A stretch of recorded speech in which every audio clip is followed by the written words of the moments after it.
അമ്മേ പരിശുദ്ധമ്മേ, അമ്മേ പരിശുദ്ധമേ, ദൈവമാതാവേ, കൃപാസനത്തിലൂടെ ഞങ്ങൾക്കും ഞങ്ങളുടെ ദേശത്തിനും അമ്മ മധ്യസ്ഥം തേടി തന്ന എല്ലാ അനുഗ്രഹങ്ങൾക്കും കൃപകൾക്കും ഞങ്ങളിപ്പോൾ ഹൃദയം നിറഞ്ഞ നന്ദി പറയുന്നു. അമ്മേ പരിശുദ്ധമ്മേ, ദൈവമാതാവേ, 2004 ഡിസംബർ 7 ഉച്ചകഴിഞ്ഞ് 2:30 കൃപാസനത്തിൽ സംഭവിച്ച അമ്മയുടെ പ്രത്യക്ഷപ്പെടലിനെ കുറിച്ച് തിരുസഭയ്ക്ക് സമർപ്പിച്ചിരിക്കുന്ന പഠനരേഖകളുടെ മേൽ സഭാത്മകമായ പഠനം ആരംഭിക്കുവാൻ ഞങ്ങൾ പ്രാർത്ഥിക്കുന്നു. അമ്മേ പരിശുദ്ധമേ, ഭൂസ്വർലോകങ്ങളുടെ രാജ്ഞിയായ അങ്ങേയ്ക്ക് ഭൗമസംരക്ഷണത്തിനായി പ്രപഞ്ചപ്രകൃതിയെ തന്നെ തിരുസഭ പ്രതിഷ്ഠിക്കുവാൻ ഈ പ്രത്യക്ഷീകരണം വഴി ഇടയാക്കണമേ. പരിശുദ്ധമേ, ജപമാല മാതാവേ, സകല കൃപാസനം പ്രാർത്ഥനയോടും ചേർത്ത് ഞങ്ങളിപ്പോൾ പ്രാർത്ഥിക്കുന്ന ഈ കുടുംബത്തിന്റെ പ്രത്യേക നിയോഗം മക്കളെ.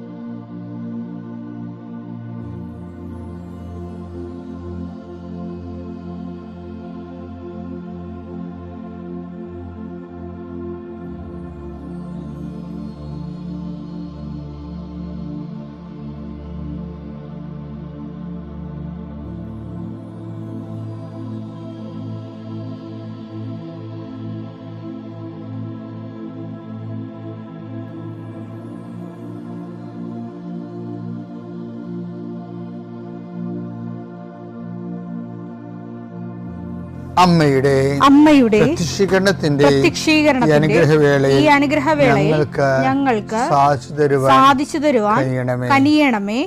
ആമേൻ. വിശ്വാസ പ്രമാണം. സർവശക്തനായ പിതാവും ആകാശത്തിന്റെയും ഭൂമിയുടെയും സൃഷ്ടാവുമായ ദൈവത്തിൽ ഞാൻ വിശ്വസിക്കുന്നു. അവിടുത്തെ ഏകപുത്രനും ഞങ്ങളുടെ കർത്താവുമായ ഈശോമിശിഹായിലും ഞാൻ വിശ്വസിക്കുന്നു.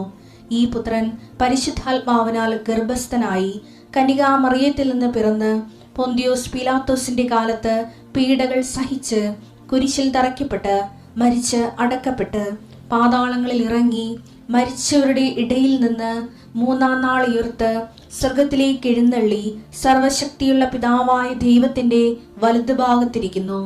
അവിടെ നിന്ന് ജീവിക്കുന്നവരെയും മരിച്ചവരെയും വിധിക്കുവാൻ വരുമെന്നും ഞാൻ വിശ്വസിക്കുന്നു.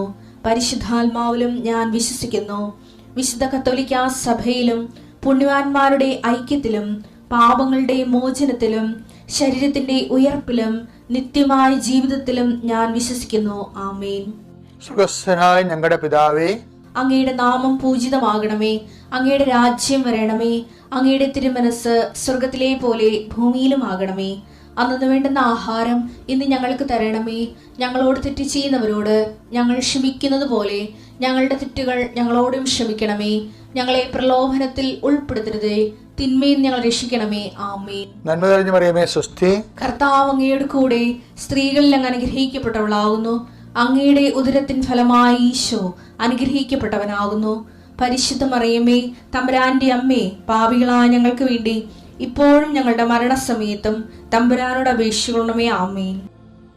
എന്റെ കർത്താവിന്റെ ഉന്നതമായ നാമത്തിൽ സഭയുടെ അധികാരത്തെ കുരിശിന്റെ അടയാളത്തിൽ ദൈവത്തിന്റെ ശക്തിയാൽ 39-40 വർഷം ഞാൻ അർപ്പിച്ച കൃപാനയുടെ യോഗ്യതയാൽ കൃപാസ്ഥാനത്താറെ ജീവനോടെ പ്രത്യക്ഷപ്പെട്ട പരിശുദ്ധ അമ്മയുടെ മാധ്യസ്ഥത്തിലെ ഞാൻ ഓരോ കുടുംബത്തെ ആശ്രയിച്ച് പ്രാർത്ഥിക്കുന്നു. ദൈവത്തിലെ നിന്റെ കയ്യിരിക്കുന്ന എല്ലാ വസ്തുക്കളുടെ പ്രമാണങ്ങൾ കയ്യിലുണ്ടെങ്കിൽ എടുക്കുക, സർട്ടിഫിക്കറ്റുകളുണ്ടെങ്കിൽ എടുക്കുക, എവിടെയെങ്കിലും കൊടുക്കാനുള്ള ആപ്ലിക്കേഷൻസ് ഉണ്ടെങ്കിൽ എടുക്കുക.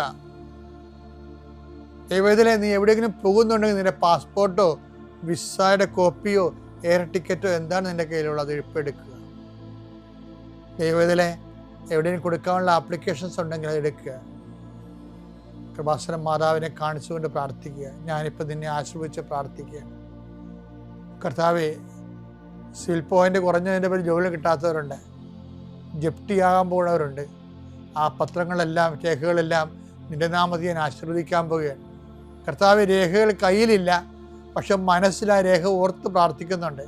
ഇപ്പം എടുക്കാൻ പറ്റാത്ത ആ രേഖ എൻ്റെ കയ്യിലുണ്ടായിരുന്നെങ്കിൽ എന്ന് ആഗ്രഹിച്ച് വിഷമിക്കുന്നവരുണ്ട്. കർത്താവേ, ആ രേഖ എവിടെയാണ് ഇരിക്കണത്? അവിടെ നിന്റെ തിരുമുറിവാർന്ന് വലത് കരുത്താൻ ആ രേഖയെ സ്പർശിക്കണമേ. മാതാവിൻ്റെ മധ്യസ്ഥത്തിൽ പ്രാർത്ഥിക്കുന്നു. അവരെന്താണ് ഉദ്ദേശിക്കുന്നത്, അതുകൊണ്ട് അത് നിറവേറാൻ കർത്താവ് അനുവദിക്കട്ടെ. കർത്താവ് ജോലി നഷ്ടപ്പെട്ടു പോരണവരെ, ഉപേക്ഷിച്ച് പോണവരെ, ആ രാജ്യത്ത് ജീവിക്കാൻ പറ്റാതെ പോണവരെ, പരീക്ഷയെ ഒരുങ്ങിക്കൊണ്ടിരിക്കുന്ന മക്കളെ, പരീക്ഷയുടെ ഹോൾ ടിക്കറ്റ് കയ്യിലുണ്ടെങ്കിൽ മക്കൾ എടുക്കുക. അല്ലെങ്കിൽ നിങ്ങളത് മനസ്സിൽ ഓർക്കുക. പഠിക്കാൻ പറ്റാത്ത വിഷയങ്ങളുണ്ടെങ്കിൽ ലാപ്ടോപ്പ് എടുത്ത് കയ്യിൽ വെക്കുക. അച്ഛനായി ഈ നിമിഷം ആശീർവദിക്കുന്നു.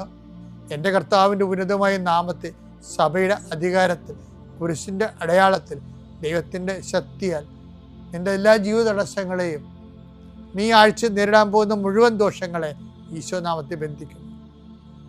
പിതാപുത്രനും പരിശുദ്ധാത്മാശ്വര നീക്കുവാമേ. ഐസയ 53:4 അവൻ നിന്ദിക്കപ്പെട്ടു, നാം അവനെ ബഹുമാനിച്ചതുമില്ല.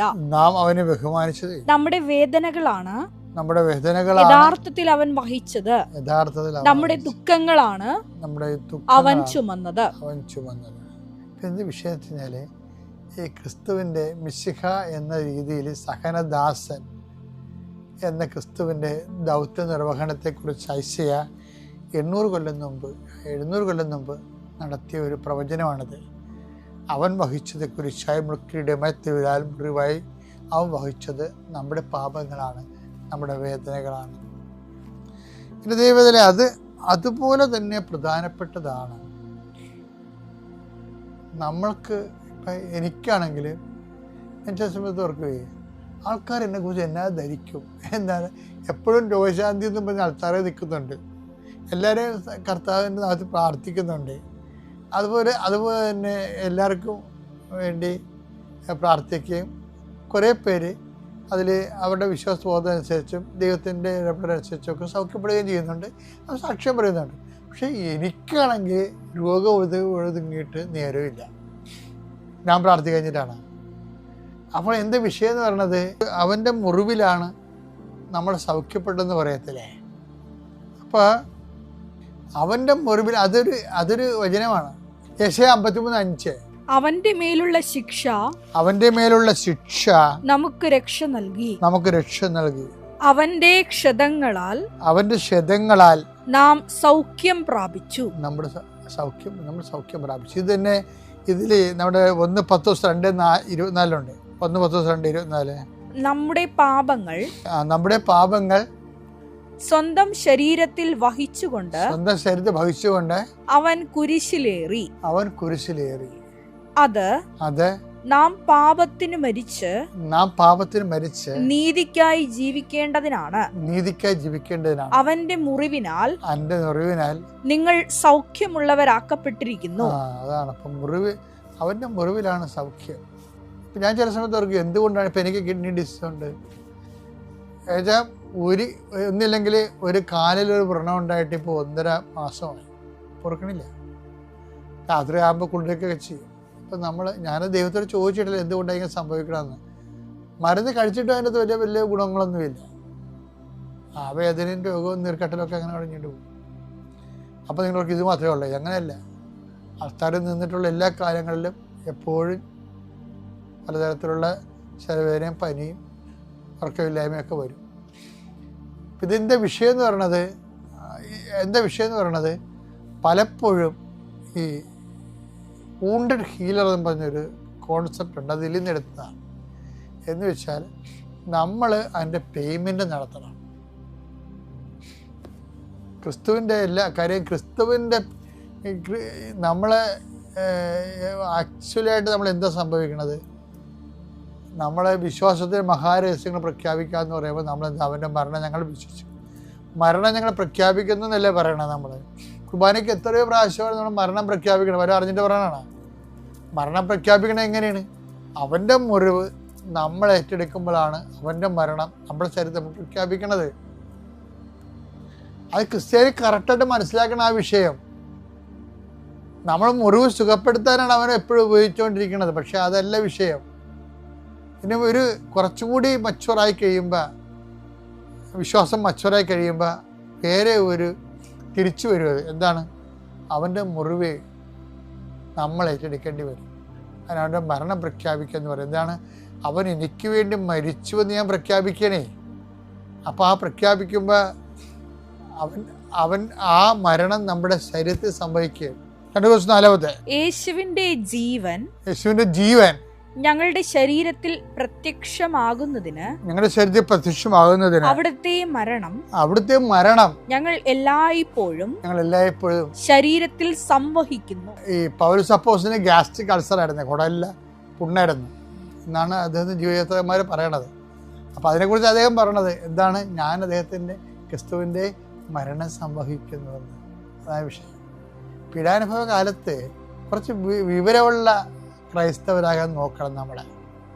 അല്ലാതെ കുരിശിൻ്റെ വഴി നടത്തി പാട്ടും പാടി ഓരോരോ വിഷയം വരുമ്പോൾ കന്നേ കാളെന്ന് പറഞ്ഞ് നിരയും വിളിച്ച് മാതാവിനെപ്പോലെ ഹൃദയത്തിൽ സംഗ്രഹിച്ചിട്ട് കർത്താവിൻ്റെ മരണം ഞാൻ എൻ്റെ ശരീരത്തിൽ അവൻ്റെ ജീവൻ എന്നിൽ പ്രത്യക്ഷമാകാൻ വേണ്ടി അവൻ്റെ മരണത്തെ ഞങ്ങൾ സംവഹിക്കുകയാണ് ചെയ്യുന്നത്. അതാണ് അപ്പോസ്തലിക പാരമ്പര്യം എന്ന് പറയണത്. നമ്മൾ അപ്പോസ്തലിക ചർച്ച എന്ന് സഭയെന്ന് പറയുമ്പോൾ അപ്പോസ്തലിക പാരമ്പര്യത്തിലുള്ള സഭയാണ് നമ്മൾ. അതുകൊണ്ട് തന്നെ ദൈവം എനിക്കങ്ങനെ വന്ന് വരുത്തിയല്ലോ, ഞാൻ പ്രാർത്ഥിച്ചില്ലേ, എന്നിട്ടെനിക്ക് ഇങ്ങനെ സംഭവിച്ചല്ലോ, എന്നിട്ട് എനിക്ക് അപകടം സംഭവിച്ചല്ലോ എന്ന് അങ്ങനെയൊന്നും പറഞ്ഞ് ഓരോ ദൈവത്തിനെ പ്രതികൂട്ടിലാക്കാൻ നോക്കരുത് ഒരിക്കലും. വേദപാഠം എന്ന് പറഞ്ഞാൽ നമ്മൾ പണ്ട് പഠിച്ചത് മാത്രമല്ല, അത് ടെക്സ്റ്റ് ബുക്കുകളാണ്. ജീവിതമാണ് ജീവിത അനുഭവങ്ങളാണ് വേദപാഠം എന്ന് പറയുന്നത്. അതിൽ എല്ലാ കാലവും മാതാവിന് എല്ലാ അനുഭവങ്ങളും ഹൃദയത്തിൽ സംഗ്രഹിക്കാനുള്ളതാണെങ്കിലും നമുക്കും എല്ലാ അനുഭവങ്ങളും ക്രിസ്തുവിൻ്റെ പീഡാനുഭവങ്ങളെ ഏറ്റെടുത്ത് പ്രഘോഷിക്കാനും പ്രഖ്യാപിക്കാനും അതുവഴി ക്രിസ്തുവിൻ്റെ ജീവിതം നമ്മൾ പ്രകടമാകാൻ വേണ്ടി ദൈവത്തിൻ്റെ 10 ഭാഗമായിട്ട് സ്വീകരിക്കാം. പിതാവിൻ്റെയും പുത്രൻ്റെയും പരിശുദ്ധാത്മാവിൻ്റെയും നാമത്തിൽ. എൻ്റെ പേര് അന്ന. ഞാൻ മൂവാറ്റുപുഴയിൽ നിന്നാണ് വരുന്നത്. ഞാൻ ആദ്യമായി ഉടമ്പടി എടുക്കുന്നത് 12/10/2023 ഞാൻ ആദ്യം തന്നെ എൻ്റെ മാതാവിനോട് ഞാൻ നന്ദി പറയുകയാണ് എന്നെ ഇവിടെ എത്തിച്ചതിന്. ഞാൻ ഉടമ്പടിയെക്കുറിച്ച് കേൾക്കുന്നത് ഞാൻ 10ൽ പഠിക്കുമ്പോഴാണ്. ഒരു ചേച്ചി എൻ്റെ വീട്ടിൽ കൊണ്ടുവന്ന് പത്രം തന്നു. പക്ഷേ എന്താണതെന്നോ ഒന്നും എനിക്കറിയില്ലായിരുന്നു. ആകെ എനിക്ക് അറിയാവുന്ന ഒരു കാര്യം ഇവിടെ വന്നു കഴിഞ്ഞാൽ എനിക്ക് രക്ഷ ലഭിക്കുമെന്ന് മാത്രമായിരുന്നു. അതിനുശേഷം ഞാൻ +2 കഴിഞ്ഞ് ഞാൻ ജർമ്മൻ പഠിക്കാൻ പോയി. ഞാൻ അങ്ങനെ ജർമ്മൻ പഠിച്ച് എക്സാം എഴുതുന്നതിന് തൊട്ട് മുമ്പ് ഞാൻ ഇവിടെ വന്ന് ഉടമ്പടി എടുത്തു. എങ്കിലും ആ ഉടമ്പടി എനിക്ക് വിജയകരമായി പൂർത്തിയാക്കുവാൻ സാധിച്ചില്ല. എങ്കിലും ഞാൻ അച്ഛൻ്റെ ചൊവ്വാഴ്ചകളിലുള്ള ധ്യാനം എല്ലാ ദിവസവും ഞാൻ കേൾക്കുമായിരുന്നു. അച്ഛൻ്റെ ഓരോ ധ്യാനവും എനിക്ക് ഓരോ പാഠങ്ങളായിരുന്നു. അതുവഴി ഞാൻ ഒരുപാട് കാര്യങ്ങൾ പഠിച്ചു. അതിനുശേഷം ഞാൻ വീണ്ടും 14/11/2024 ഒന്നുകൂടി ഇവിടെ വന്ന് ഉടമ്പടി പുതുക്കി. അങ്ങനെ ഞാൻ മാതാവിനോട് കുറച്ചുകൂടി അധികം ചേർന്ന് നിൽക്കാൻ സാധിച്ചു. എനിക്ക് ആദ്യമായി മാതാവിൻ്റെ അടയാളം ലഭിക്കുന്നത് ഞാൻ B2 എക്സാമിന് വേണ്ടിയിട്ട് ഡൽഹിയിൽ സ്പീക്കിങ്ങിന് എക്സാം അറ്റൻഡ് ചെയ്യാൻ പോയപ്പോഴാണ്. ഞാൻ ഒരുപാട് ടോപ്പിക്സ് പഠിച്ച് ഞാൻ അവിടെ എക്സാം അറ്റൻഡ് ചെയ്യാൻ പോയി. എങ്കിലും ഞാൻ അവിടെ ചെന്നപ്പോൾ എനിക്ക് ഒന്നും അറിയില്ലാത്ത ടോപ്പിക്കായിരുന്നു എനിക്ക് ലഭിച്ചത്. Aയും Bയും പാർട്ടുമായിട്ട് എനിക്ക് ആ ടോപ്പിക്ക് ലഭിച്ചു. ആ നിമിഷം എനിക്ക് ഒരുപാട് സങ്കടം തോന്നി. എങ്കിലും ഞാൻ മാതാവിൻ്റെ കാശുരൂപം മുറുക്കെ കയ്യിൽ പിടിച്ചുകൊണ്ട് ഞാൻ എക്സാമിന് കയറി. അവിടെ നിന്ന് ഞാൻ ആ എക്സാം അറ്റൻഡ് ചെയ്തു. പക്ഷെ ഞാൻ മാതാവിനോടൊന്നും പറഞ്ഞിരുന്നില്ല. അതിനുശേഷം ഞാൻ എക്സാം സെൻറ്ററിൽ നിന്ന് പുറത്തിറങ്ങിയപ്പോൾ ഞാൻ മാതാവിനോട് പറഞ്ഞു, അമ്മേ, എൻ്റെ വിശ്വാസം സത്യമാണെങ്കിൽ അമ്മ എന്നെ ഈ എക്സാമിന് പാസ്സാക്കണം. അത്രമാത്രമേ ഞാൻ അമ്മയോട് പറഞ്ഞിരുന്നുള്ളൂ. എന്നിട്ട് എനിക്ക് എക്സാമിൻ്റെ റിസൾട്ട് വന്നപ്പോൾ എനിക്ക് അത്ഭുതം എന്ന് തന്നെ പറയാം, എന്നെ മാതാവ് സ്പീക്കിങ്ങിന് പാസ്സാക്കി. എന്നാൽ എൻ്റെ കൂടെ അറ്റൻഡ് ചെയ്ത ഒരുപാട് കുട്ടികൾ അതിന് ഫെയിലാവുക ചെയ്തിട്ടുണ്ടായിരുന്നു. അതിനുശേഷം ഞാൻ ഇതുപോലെ തന്നെ റൈറ്റിംഗ് എക്സാം 4 പ്രാവശ്യം ഞാൻ തോറ്റുപോയിട്ടുണ്ടായിരുന്നു. 2 പ്രാവശ്യം ഞാൻ എക്സാമിന് പോയപ്പോൾ എനിക്ക് കാശുരൂപം കയറ്റാൻ പറ്റിയില്ല. ഞാൻ 3ാമത്തെ പ്രാവശ്യം എക്സാമിന് കയറിയപ്പോൾ എന്ത് വന്നാലും ഞാൻ കാശുരൂപം കയറ്റുക തന്നെ ചെയ്യുമെന്ന ഉറച്ച വിശ്വാസത്തോടു കൂടി ഞാൻ കാശുരൂപവുമായി ഞാൻ എക്സാം ഹാളിൽ കയറി. അങ്ങനെ എനിക്ക് ടോപ്പിക്ക് ലഭിച്ചപ്പോൾ അന്നും ഇതുപോലെ തന്നെ അറിയാത്ത ഒരു ടോപ്പിക്ക്, എനിക്കൊന്നും എഴുതാൻ ലഭിച്ചിരുന്നില്ല. ഞാൻ മാതാവിൻ്റെ കാശുരൂപം എടുത്ത ആ പേപ്പറിൽ കുരിശടയാളത്തിൽ കുരിശ് വരച്ച് ഞാൻ എന്തൊക്കെയോ എഴുതി ഞാൻ ആ പേപ്പർ അവിടെ സബ്മിറ്റ് ചെയ്തു. എന്നാൽ എൻ്റെ റിസൾട്ട് വന്നപ്പോൾ ഞാൻ നോക്കാൻ പോലും തയ്യാറായില്ല. കാരണം എനിക്ക് ഉറപ്പായിരുന്നു ഞാൻ തോൽക്കുമെന്ന്. അതുപോലെ തന്നെ എൻ്റെ കൂടെയുള്ളവരൊക്കെ പറഞ്ഞു അവരൊക്കെ ഫെയിലായി. അപ്പോൾ എനിക്ക് കൂടുതൽ പേടിയായി അത് തുറന്ന് നോക്കുവാനായിട്ട്. എങ്കിലും സാരമില്ല, എൻ്റെ മാതാവ് എനിക്ക് എന്താണ് വിധിച്ചത് അതെനിക്ക് ലഭിക്കുമെന്ന ഉറച്ച വിശ്വാസത്തോടു കൂടി തന്നെ ഞാൻ എക്സാമിൻ്റെ റിസൾട്ട് നോക്കി. അത്ഭുതകരമായിട്ട് ഞാൻ അതിനും പാസ്സായി. ഇതോട് കൂടിയിട്ട് മാതാവ് എൻ്റെ വിശ്വാസം വളരെയധികം വർദ്ധിപ്പിക്കുകയാണ് ചെയ്തത്. അങ്ങനെ ഞാൻ B2 ഫുൾ മൊഡ്യൂൾ പാസ്സായി പ്രോസസ്സിങ്ങിന് കൊടുത്തു. അവിടെ മുതലാണ് ഒരു പക്ഷേ എനിക്ക് മാതാവിനോട് കൂടുതൽ അടുക്കുവാനും എനിക്ക് കുറേ തടസ്സങ്ങൾ ഉണ്ടാകുവാനുമായിട്ടുള്ള ആ സമയമായിരുന്നു. ഞാൻ ജൂണിലാണ് അവിടെ പ്രോസസ്സിങ്ങിന് കൊടുത്തത്. എൻ്റെ പ്രോസസ്സിങ് കൊടുത്തതിന് ശേഷം എൻ്റെ മുമ്പിൽ വന്ന ആദ്യത്തെ തടസ്സം എൻ്റെ ഇൻ്റർവ്യൂ ആയിരുന്നു. ഞാൻ 2 പ്രാവശ്യം ഇൻ്റർവ്യൂ നടത്തിയെങ്കിലും എനിക്കതിന് പാസ്സാവാനായിട്ട് സാധിച്ചില്ല. 3ാമത്തെ പ്രാവശ്യം ഇൻ്റർവ്യൂ നടത്തിയപ്പോൾ ഞാൻ അമ്മയുടെ കാശ് രൂപം മുറുകെ പിടിച്ച് തിരി കത്തിച്ച് ഞാൻ ആ ഇൻ്റർവ്യൂ അറ്റൻഡ് ചെയ്തു. ഞാൻ ആ ഇൻ്റർവ്യൂവിന് പാസ്സായി. അങ്ങനെ ആ ഇൻ്റർവ്യൂവിന് ഒരുപാട് കുട്ടികളുടെ കൂട്ടത്തിൽ പാസ്സായ ഒരാൾ ഞാൻ മാത്രമായിരുന്നു. അതിനുശേഷം ഞാൻ ഓരോ പേപ്പർ വർക്കുകൾ ചെയ്യാൻ തുടങ്ങിയപ്പോഴും ഓരോ തടസ്സങ്ങൾ എനിക്ക് വരുന്നതായിട്ട് തോന്നിയിട്ടുണ്ട്. എങ്കിലും ഉടമ്പടി എടുത്ത നിമിഷം മുതൽ എനിക്ക് തോന്നിയ ഒരു കാര്യം, എൻ്റെ കൂടെ എപ്പോഴും ആരോ ഉണ്ട്. ഒന്നല്ലെങ്കിൽ എൻ്റെ മുൻപിൽ അല്ലെങ്കിൽ പിറകിൽ. എന്ത് തടസ്സം വന്നാലും അത് മുന്നോട്ട് എനിക്ക് മാറ്റി തന്ന് നീക്കുന്നതായിട്ട് എനിക്ക് പലപ്പോഴും തോന്നിയിട്ടുണ്ട്. അങ്ങനെ ജൂണിൽ ഞാൻ ഇൻ്റർവ്യൂ ഒക്കെ കഴിഞ്ഞിരുന്നെങ്കിലും എനിക്ക് കോൺട്രാക്റ്റ് കിട്ടാൻ വളരെയധികം ലേറ്റായി. ഓഗസ്റ്റ് 13-നാണ് എനിക്ക് കോൺട്രാക്റ്റ് കിട്ടിയത്. കോൺട്രാക്റ്റ് കിട്ടി വന്നപ്പോഴത്തേക്കും വിസ വെക്കാനുള്ള ഡേറ്റ് ഇല്ലാതെയായിപ്പോയി. പിന്നീട് എനിക്ക് വിസ വെക്കാൻ ഞാൻ ഒരുപാട് മാതാവിനോട് പ്രാർത്ഥിച്ചെങ്കിലും മാതാവ് അവസാനം എൻ്റെ വാക്ക് കേട്ടു. അങ്ങനെ എനിക്ക് സെപ്റ്റംബർ 31-നാണ് വിസ വെക്കാനുള്ള ഡേറ്റ് കിട്ടിയത്. പക്ഷേ എനിക്ക് ഒക്ടോബർ 1-ന് അവിടെ ക്ലാസ് തുടങ്ങുമായിരുന്നു. ഈ സെപ്റ്റംബർ 31-ന് വിസ വെക്കുന്ന സാഹചര്യത്താൽ ഏജൻസിയിൽ നിന്ന് പറഞ്ഞു, നീ 1 ലക്ഷം രൂപ തരണം. അത് തന്നു കഴിഞ്ഞാൽ നിനക്ക് ഞാനൊരു പേപ്പർ തരാം. ആ പേപ്പർ വെച്ച് കഴിഞ്ഞാൽ ഉടനടി നിനക്ക് വിസ ലഭിക്കുമെന്ന് പറഞ്ഞു. ഞാനും വേറെ ഒരു കുട്ടി കൂടിയും ഉണ്ടായിരുന്നു. ഞങ്ങൾ 2 പേരും അങ്ങനെ പൈസ കൊടുത്തു വിസയ്ക്ക് കൊണ്ടുപോയി വെച്ചു. വിസ കൊണ്ടുപോയി വെച്ച് അവർ പറഞ്ഞതുപോലെ ഒക്ടോബർ 17-ന് മുമ്പ് ഞങ്ങൾക്ക് ക്ലാസ്സിൽ കയറണമായിരുന്നു. പക്ഷെ അതിനുള്ളിൽ എനിക്കും അവൾക്കും വിസ ലഭിച്ചില്ല. ഞാൻ എന്താണ് സംഭവിക്കുന്നതെന്നോ എന്താണ് അവിടെ നടക്കുന്നതെന്നോ എനിക്ക് ഒട്ടും തന്നെ ചിന്തിക്കാൻ പറ്റാത്ത ഒരു സമയമായിരുന്നു അത്. എങ്കിലും ഞാൻ മാതാവിനോട് മുറുകെ പിടിച്ച് പ്രാർത്ഥിച്ചു. ഞാൻ ഉടമ്പടി എടുത്തിട്ട് പുതുക്കിയിട്ട് കുറച്ചായിരുന്നു. ഞാൻ അങ്ങനെ എനിക്ക് വീട്ടിൽ നിന്ന് വരാനുള്ളതും സാമ്പത്തികമായിട്ടുള്ള ബുദ്ധിമുട്ട് മൂലവും എനിക്ക് ഇങ്ങോട്ട് വരുവാൻ സാധിച്ചില്ല. ഞാൻ പരിശുദ്ധ അമ്മയോട് പറഞ്ഞു, അമ്മ എൻ്റെ ഈ ആഗ്രഹം സാധിച്ചു തരികയാണെങ്കിൽ ഞാൻ ഈ കൃപാസനത്തിൽ വന്ന് ഈ അൾത്താരയിൽ നിന്നുകൊണ്ട് അമ്മയുടെ പ്രത്യക്ഷത്തിന് സാക്ഷ്യവും അടയാളവും ഞാൻ ഈ അൾത്താരയിൽ ഏറ്റുപറയുമെന്ന് ഞാൻ അമ്മയ്ക്ക് വാക്ക് കൊടുത്തു. അതുപോലെ അങ്ങനെ ഞാൻ നവംബർ 14-നാണ് ഞാൻ ഇവിടെ ഓൺലൈനായിട്ട് ഞാൻ ഉടമ്പടി എടുത്തു. നവംബർ 14-ന് ഉടമ്പടി എടുത്ത 5-ാം ദിവസം എനിക്ക് പരിശുദ്ധ അമ്മ അതുവരെ ഡിസ്പാച്ച് ആവാണ്ടിരുന്ന വിസ ഡിസ്പാച്ച് ആയി എന്ന് പറഞ്ഞ് മെയിൽ വന്നു. എനിക്ക് 40 ദിവസമായിട്ടും എൻ്റെ വിസ ഒരനക്കവുമില്ലാതെ അവിടെ നിൽക്കുകയായിരുന്നു. ഒരു മെയിലോ ഒന്നുമില്ലായിരുന്നു. ഞാൻ ഏജൻസീനെ കോൺടാക്റ്റ് ചെയ്തു, എംബസീനെ കോൺടാക്റ്റ് ചെയ്തു. ആരും ഒന്നും തന്നെ പറയുന്നില്ലായിരുന്നു. അങ്ങനെ ഞാൻ ഓൺലൈനായി ഉടമ്പടി എടുത്തതിൻ്റെ 5-ാം ദിവസം എനിക്ക് മാതാവ് എൻ്റെ വിസ ഡിസ്പാച്ച് ആക്കി തന്നു. എങ്കിലും എൻ്റെ വിസയിൽ ഞാൻ ഫോം ഫില്ല് ചെയ്ത് വെച്ചതിൽ ഒരുപാട് കറക്ഷൻസ് ഉണ്ടായിരുന്നു. ഒരു പക്ഷേ ഞാൻ വിസ റിജക്ഷൻ ആവുമെന്ന് തന്നെ വിചാരിച്ചുകൊണ്ടാണ് ഞാൻ വിസ കിട്ടുമോ ഇല്ലയോ എന്ന് നോക്കിയിരുന്നത്. പക്ഷേ എനിക്ക് വിസ കിട്ടിയപ്പോൾ മാതാവ് അത് വീണ്ടും എന്നെ അത്ഭുതപ്പെടുത്തിക്കൊണ്ട് എനിക്ക് റിജക്ഷൻ ഒന്നും കൂടാതെ എനിക്കത് തന്നു. എങ്കിലും എനിക്ക് ഒക്ടോബറിലേക്ക് പോകുവാനായിട്ട് സാധിച്ചില്ല. എൻ്റെ ഇൻടേക്ക് വീണ്ടും അവർ ഏപ്രിലേക്ക് നീട്ടിവെച്ചു. അവർ പറഞ്ഞു എനിക്ക് കോൺട്രാക്റ്റ് തരാമെന്ന്. അങ്ങനെ കോൺട്രാക്റ്റ് എൻ്റെ കൂടെയുള്ള കുട്ടിക്ക് കൊടുത്തിട്ടും എനിക്ക് തരുന്നില്ലായിരുന്നു. അങ്ങനെ ഞാൻ ഉടമ്പടി എടുത്തിട്ടും ഞാൻ ഒരു പ്രേക്ഷിത പ്രവർത്തനത്തിനോ ഒന്നിനും ഞാൻ പോയിരുന്നില്ല. അങ്ങനെ ഞാൻ ആദ്യമായി രോഗികളെ കാണാനായിട്ട് പോയി. അവരെ പോയി കാണുകയും അവർക്ക് വേണ്ടി പ്രാർത്ഥിക്കുകയും സംസാരിക്കുകയും ചെയ്തു. ഞാൻ രോഗികളെ കാണാൻ പോയി 3-ാം ദിവസം എനിക്ക് ഏജൻസിയിൽ നിന്ന് ഞാൻ പോലും ഒന്നും പറയാതെ അവരെനിക്ക് കോൺട്രാക്റ്റ് അയച്ചു തരികയാണ് ചെയ്തത്. ജനുവരി ആയിട്ടേ നിനക്ക് കോൺട്രാക്റ്റ് തരികയുള്ളൂ എന്ന് പറഞ്ഞവർ ഡിസംബറിൽ തന്നെ എനിക്ക് ആ കോൺട്രാക്റ്റ് തരാനിടയായി. അവസാനമായിട്ട് മാതാവ് എനിക്ക് ഒരു പരീക്ഷണം കൂടി തന്നു. ആ പരീക്ഷണത്തിലാണ് ഒരു പക്ഷേ ഞാൻ ഇന്ന് ഇവിടെ ഈ സാക്ഷ്യം പറയാനായിട്ട് നിൽക്കുന്നത് പോലും. കാരണം ഞാൻ ഇത്രയും നാൾ ഉടമ്പടി എടുത്തിട്ടുണ്ടായിരുന്നെങ്കിലും ഇവിടെ വന്ന് സാക്ഷ്യം പറയണമെന്നോ ഒന്നും ഞാൻ ചിന്തിച്ചിട്ടുണ്ടായിരുന്നില്ല. അങ്ങനെ ഞാൻ എല്ലാം കഴിഞ്ഞുവെന്ന് സമാധാനിച്ചിരിക്കുന്ന സമയത്ത് എനിക്ക് വിസയിൽ കറക്ഷനുണ്ട്, നീ അത് ചേഞ്ച് ചെയ്തില്ലെങ്കിൽ നിനക്ക് ഒരു കാരണവശാലും ജർമ്മനിയിലേക്ക് വരാൻ പറ്റുകയില്ല എന്ന് അവരെന്നോട് പറയുകയുണ്ടായി. എൻ്റെ സാഹചര്യം അന്ന് വളരെ മോശമായിരുന്നു. ഇനി ഒന്നുകൂടെ വിസയ്ക്ക് വെക്കുവാനോ അല്ലെങ്കിൽ ഇനി ഒന്നും കൂടെ വിസ നോക്കിയിരിക്കാനുള്ള സമയമോ സാമ്പത്തികമോ എനിക്കുണ്ടായിരുന്നില്ല. ഞാൻ പരിശുദ്ധ അമ്മയോട് ആദ്യമായി ഞാൻ കരഞ്ഞു പ്രാർത്ഥിച്ചു, അമ്മേ എനിക്ക് ഈ തടസ്സം മാറ്റിത്തരണം. ഞാൻ ഈ അൾത്താരയിൽ വന്ന് അമ്മയുടെ സത്യത്തിന് സാക്ഷിയാവാൻ ഞാൻ വരും, ഞാൻ തീർച്ചയായും വരും. ഞാൻ ഇവിടെ അമ്മയുടെ അടയാളം ഞാൻ ഏറ്റുപറയുക തന്നെ ചെയ്യും.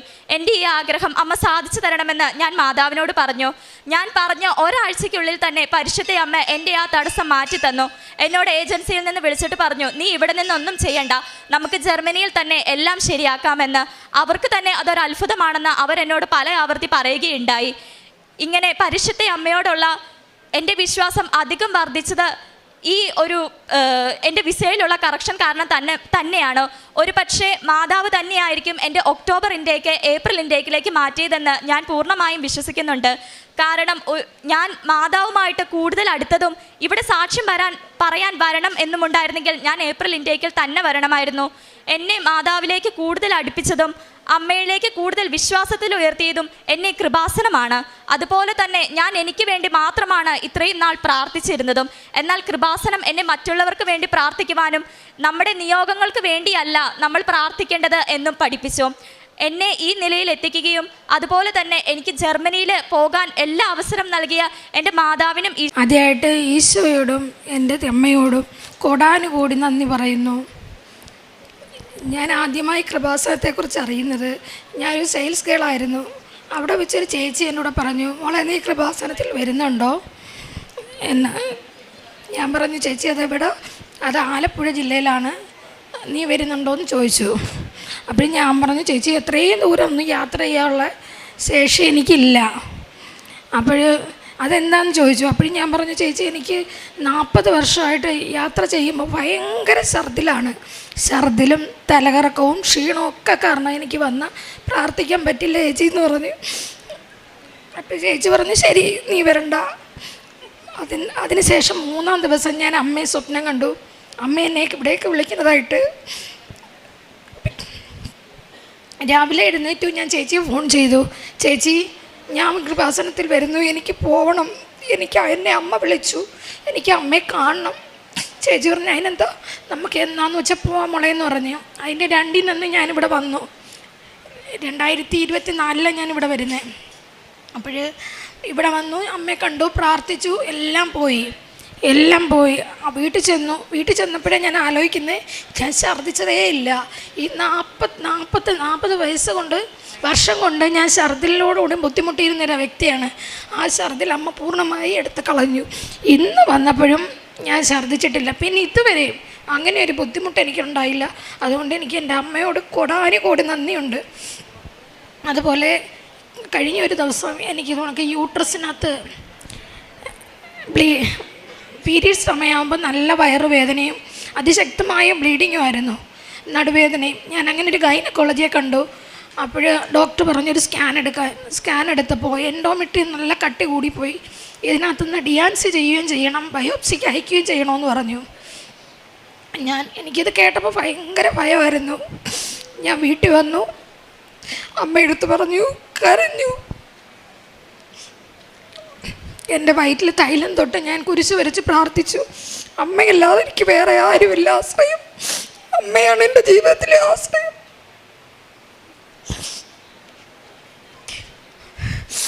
അങ്ങനെ വീണ്ടും ഞാനങ്ങനെ ഹോസ്പിറ്റലിൽ പോയില്ല. പോകാതെ കുറച്ച് ദിവസം കഴിഞ്ഞു.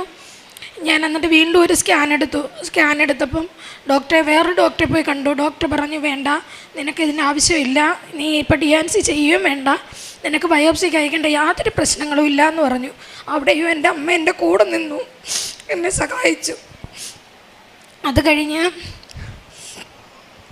ഞാനിവിടെ വന്ന് ഉടമ്പടി എടുത്തതിൻ്റെ ഒരാഴ്ച കഴിഞ്ഞപ്പോൾ എനിക്ക് 15 വർഷമായിട്ടൊരു സ്വർണത്തിൻ്റെ ഉരുപ്പടി കിട്ടാനുണ്ടായിരുന്നു. എനിക്ക് ഒരിക്കലും അത് തിരിച്ചു കിട്ടുമെന്ന് ഞാൻ പ്രതീക്ഷിച്ചതേ ഇല്ല. ഞാൻ ആ ഉടമ്പടിയിൽ ഇത് വെച്ചിരുന്നു. അവരെന്നെ വിളിച്ചു, അതിൻ്റെ കുറച്ച് ഉടമ്പടി എനിക്ക് തന്നു, കുറച്ച് ഉരുപ്പടി എനിക്ക് തന്നു. ഇനി എൻ്റെ ബാലൻസ് എനിക്ക് കിട്ടാനുണ്ട്, എന്നാലും വേണ്ടില്ല, ഒരിക്കലും കിട്ടില്ല എന്ന് പ്രതീക്ഷിച്ച ഇപ്പോൾ എനിക്കത് കിട്ടിയപ്പോൾ കോടാനുകൂടി നന്ദി അമ്മയോട് ഈശോയോടും പറയുകയാണ്. അതുപോലെ എൻ്റെ ഈ ഇളയ മകൾക്ക് പെട്ടെന്നൊരു നടുവേദനയുണ്ടായി. ശരീരത്തിൽ നടുവിന് നല്ല അടികെട്ടി കണക്ക് നീരും വീക്കമായി. ഞാൻ ഹോസ്പിറ്റലിൽ കാണിച്ചു ഡോക്ടറെ. അപ്പോൾ ഡോക്ടർ പറഞ്ഞു, ഒരു വലിയൊരു ടെസ്റ്റിന് എഴുതി തന്നിട്ട് പറഞ്ഞ് ഇതാണ് എന്നാണ് എൻ്റെ ഉറപ്പ്. നിങ്ങൾ ടെസ്റ്റ് ചെയ്യുക, ടെസ്റ്റിൽ പോസിറ്റീവാണെങ്കിൽ നിങ്ങളുടെ മകൾക്ക് സ്റ്റീറോയിഡ് കഴിക്കേണ്ടി വരുമെന്ന് പറഞ്ഞ് മരണം വരെ. അത് കേട്ടപ്പോഴേ എനിക്ക് എന്ത് ചെയ്യണമെന്നറിയാൻ വയ്യാതായിപ്പോയി. അങ്ങനെ ഞാൻ വീട്ടിൽ വന്നു, കരഞ്ഞു. എൻ്റെ കുഞ്ഞിന് വേണ്ടിയിട്ട് ഞാൻ പ്രാർത്ഥിച്ചു, തൈലം തൊട്ട് കുരിശ് വരച്ചു. അമ്മയോട് പറഞ്ഞു, എനിക്ക് സാമ്പത്തികമായിട്ടൊന്നുമില്ല, എനിക്ക് ആരുമില്ല, ഞാനൊരു വാടക വീട്ടിലാണ് താമസിക്കുന്നത്, ഞാൻ എൻ്റെ മക്കളെയും കൊണ്ട് ഒറ്റയ്ക്കാണ്, അമ്മ ഈശോ അല്ലാതെ എനിക്ക് ആരുമില്ല എന്ന് പറഞ്ഞപ്പോൾ അങ്ങനെ ഞാൻ വന്ന് ഉടമ്പടി എടുത്ത് 2 റിസൾട്ട് വന്നപ്പോൾ എൻ്റെ കുഞ്ഞിന് നെഗറ്റീവായിരുന്നു. അതിനും ഞാൻ അമ്മയോടും ഈശോയോടും കൊടാനുകൂടി നന്ദി പറയുന്നു. എനിക്ക് എൻ്റെ അസുഖം മാറ്റി തന്നതിന്, എൻ്റെ അമ്മയെ അറിഞ്ഞ് ജീവിക്കാൻ പറ്റിയതിന് ഞാൻ അമ്മയെടുത്ത് ഒരുപാട് നന്ദി പറയുന്നു. ഞാൻ 16 വയസ്സാവാൻ നോക്കിയിരിക്കുകയാണ് ഉടമ്പടി എടുക്കാൻ. ഞാനും എൻ്റെ കുഞ്ഞുങ്ങളും നല്ല രീതിയിൽ അമ്മയെ വിളിച്ച് പ്രാർത്ഥിക്കുന്നുണ്ട്. ഞാനൊരു അക്രൈസ്തവയാണ്, അതാണ് എനിക്ക് പ്രധാനമായിട്ടും പറയേണ്ടത്. അമ്മ ഈശോ ഞാൻ അത്രയ്ക്ക് അറിഞ്ഞിട്ടാണ് ജീവിക്കുന്നത്. അമ്മ ഈശോ എപ്പോഴും എൻ്റെ കൂടെ ഉണ്ട്. അതുപോലെ ഇപ്പം കഴിഞ്ഞ ഈ ഒരു 2 ആഴ്ച ആയതേ ഉള്ളൂ, എനിക്ക് നല്ല ശക്തമായ വയറുവേദനയും ഛർദിലും അതുപോലെ തന്നെ വയറൊക്കെ ഉണ്ടായി. ഞാൻ ഒരുപാട് ഹോസ്പിറ്റലിൽ കയറി ഇറങ്ങി, ഒരുപാട് ടെസ്റ്റുകൾ ചെയ്തു, അതിലൊന്നും ഒരു കുഴപ്പമില്ല എന്ന് പറഞ്ഞു. അപ്പോഴേ എൻ്റെ കൂടെ ഒരു ചേച്ചി പറഞ്ഞു, നീ ഗ്യാസ്ട്രോയെ ഒന്ന് കണ്ടു നോക്കുമോളെ എന്ന് പറഞ്ഞു. ഞാൻ അങ്ങനെ ഗ്യാസ്ട്രോയിൽ പോയപ്പോഴും ഞാൻ എൻ്റെ കാശ് രൂപ എൻ്റെ കയ്യിൽ ഇതുപോലെ പിടിച്ചിരിക്കും എവിടെ പോയാലും. അവിടെ ചെന്നപ്പോൾ ഡോക്ടർ എന്നോട് പറഞ്ഞു, നിൻ്റെ മോഷൻ 2 ദിവസം നീ ടെസ്റ്റ് ചെയ്യുക, അതിനകത്ത് ബ്ലഡിൻ്റെ അംശമോ മ്യൂക്കസോ പസ്സോ എന്തെങ്കിലും ഉണ്ടെങ്കിൽ നിനക്ക് കൊളോണോസ്കോപ്പി എടുക്കേണ്ടി വരുമെന്ന് പറഞ്ഞു. ആ കൊളോണോസ്കോപ്പി എന്ന് കേട്ടപ്പോഴേ എൻ്റെ ജീവൻ പോയി. എനിക്ക് അത്രയ്ക്ക് ഭയമുള്ളൊരു കാര്യമാണ് എൻഡോസ്കോപ്പിയും കൊളോണോസ്കോപ്പിയും. ഞാൻ ഡോക്ടറെ മുമ്പിൽ നിന്ന് കണ്ണ് നിറഞ്ഞു. ഡോക്ടർ പറഞ്ഞു, മോനെ നീ പേടിക്കണ്ട, ഒന്നുമില്ല, നീ ടെസ്റ്റ് ചെയ്തിട്ട് വാ. ഞാൻ ശരി ഡോക്ടറെ എന്നും പറഞ്ഞു ഞാൻ വന്നു. ഞാൻ ടെസ്റ്റ് ചെയ്തു. ആ ടെസ്റ്റ് എനിക്ക് നെഗറ്റീവാക്കി എൻ്റെ അമ്മ തന്നു.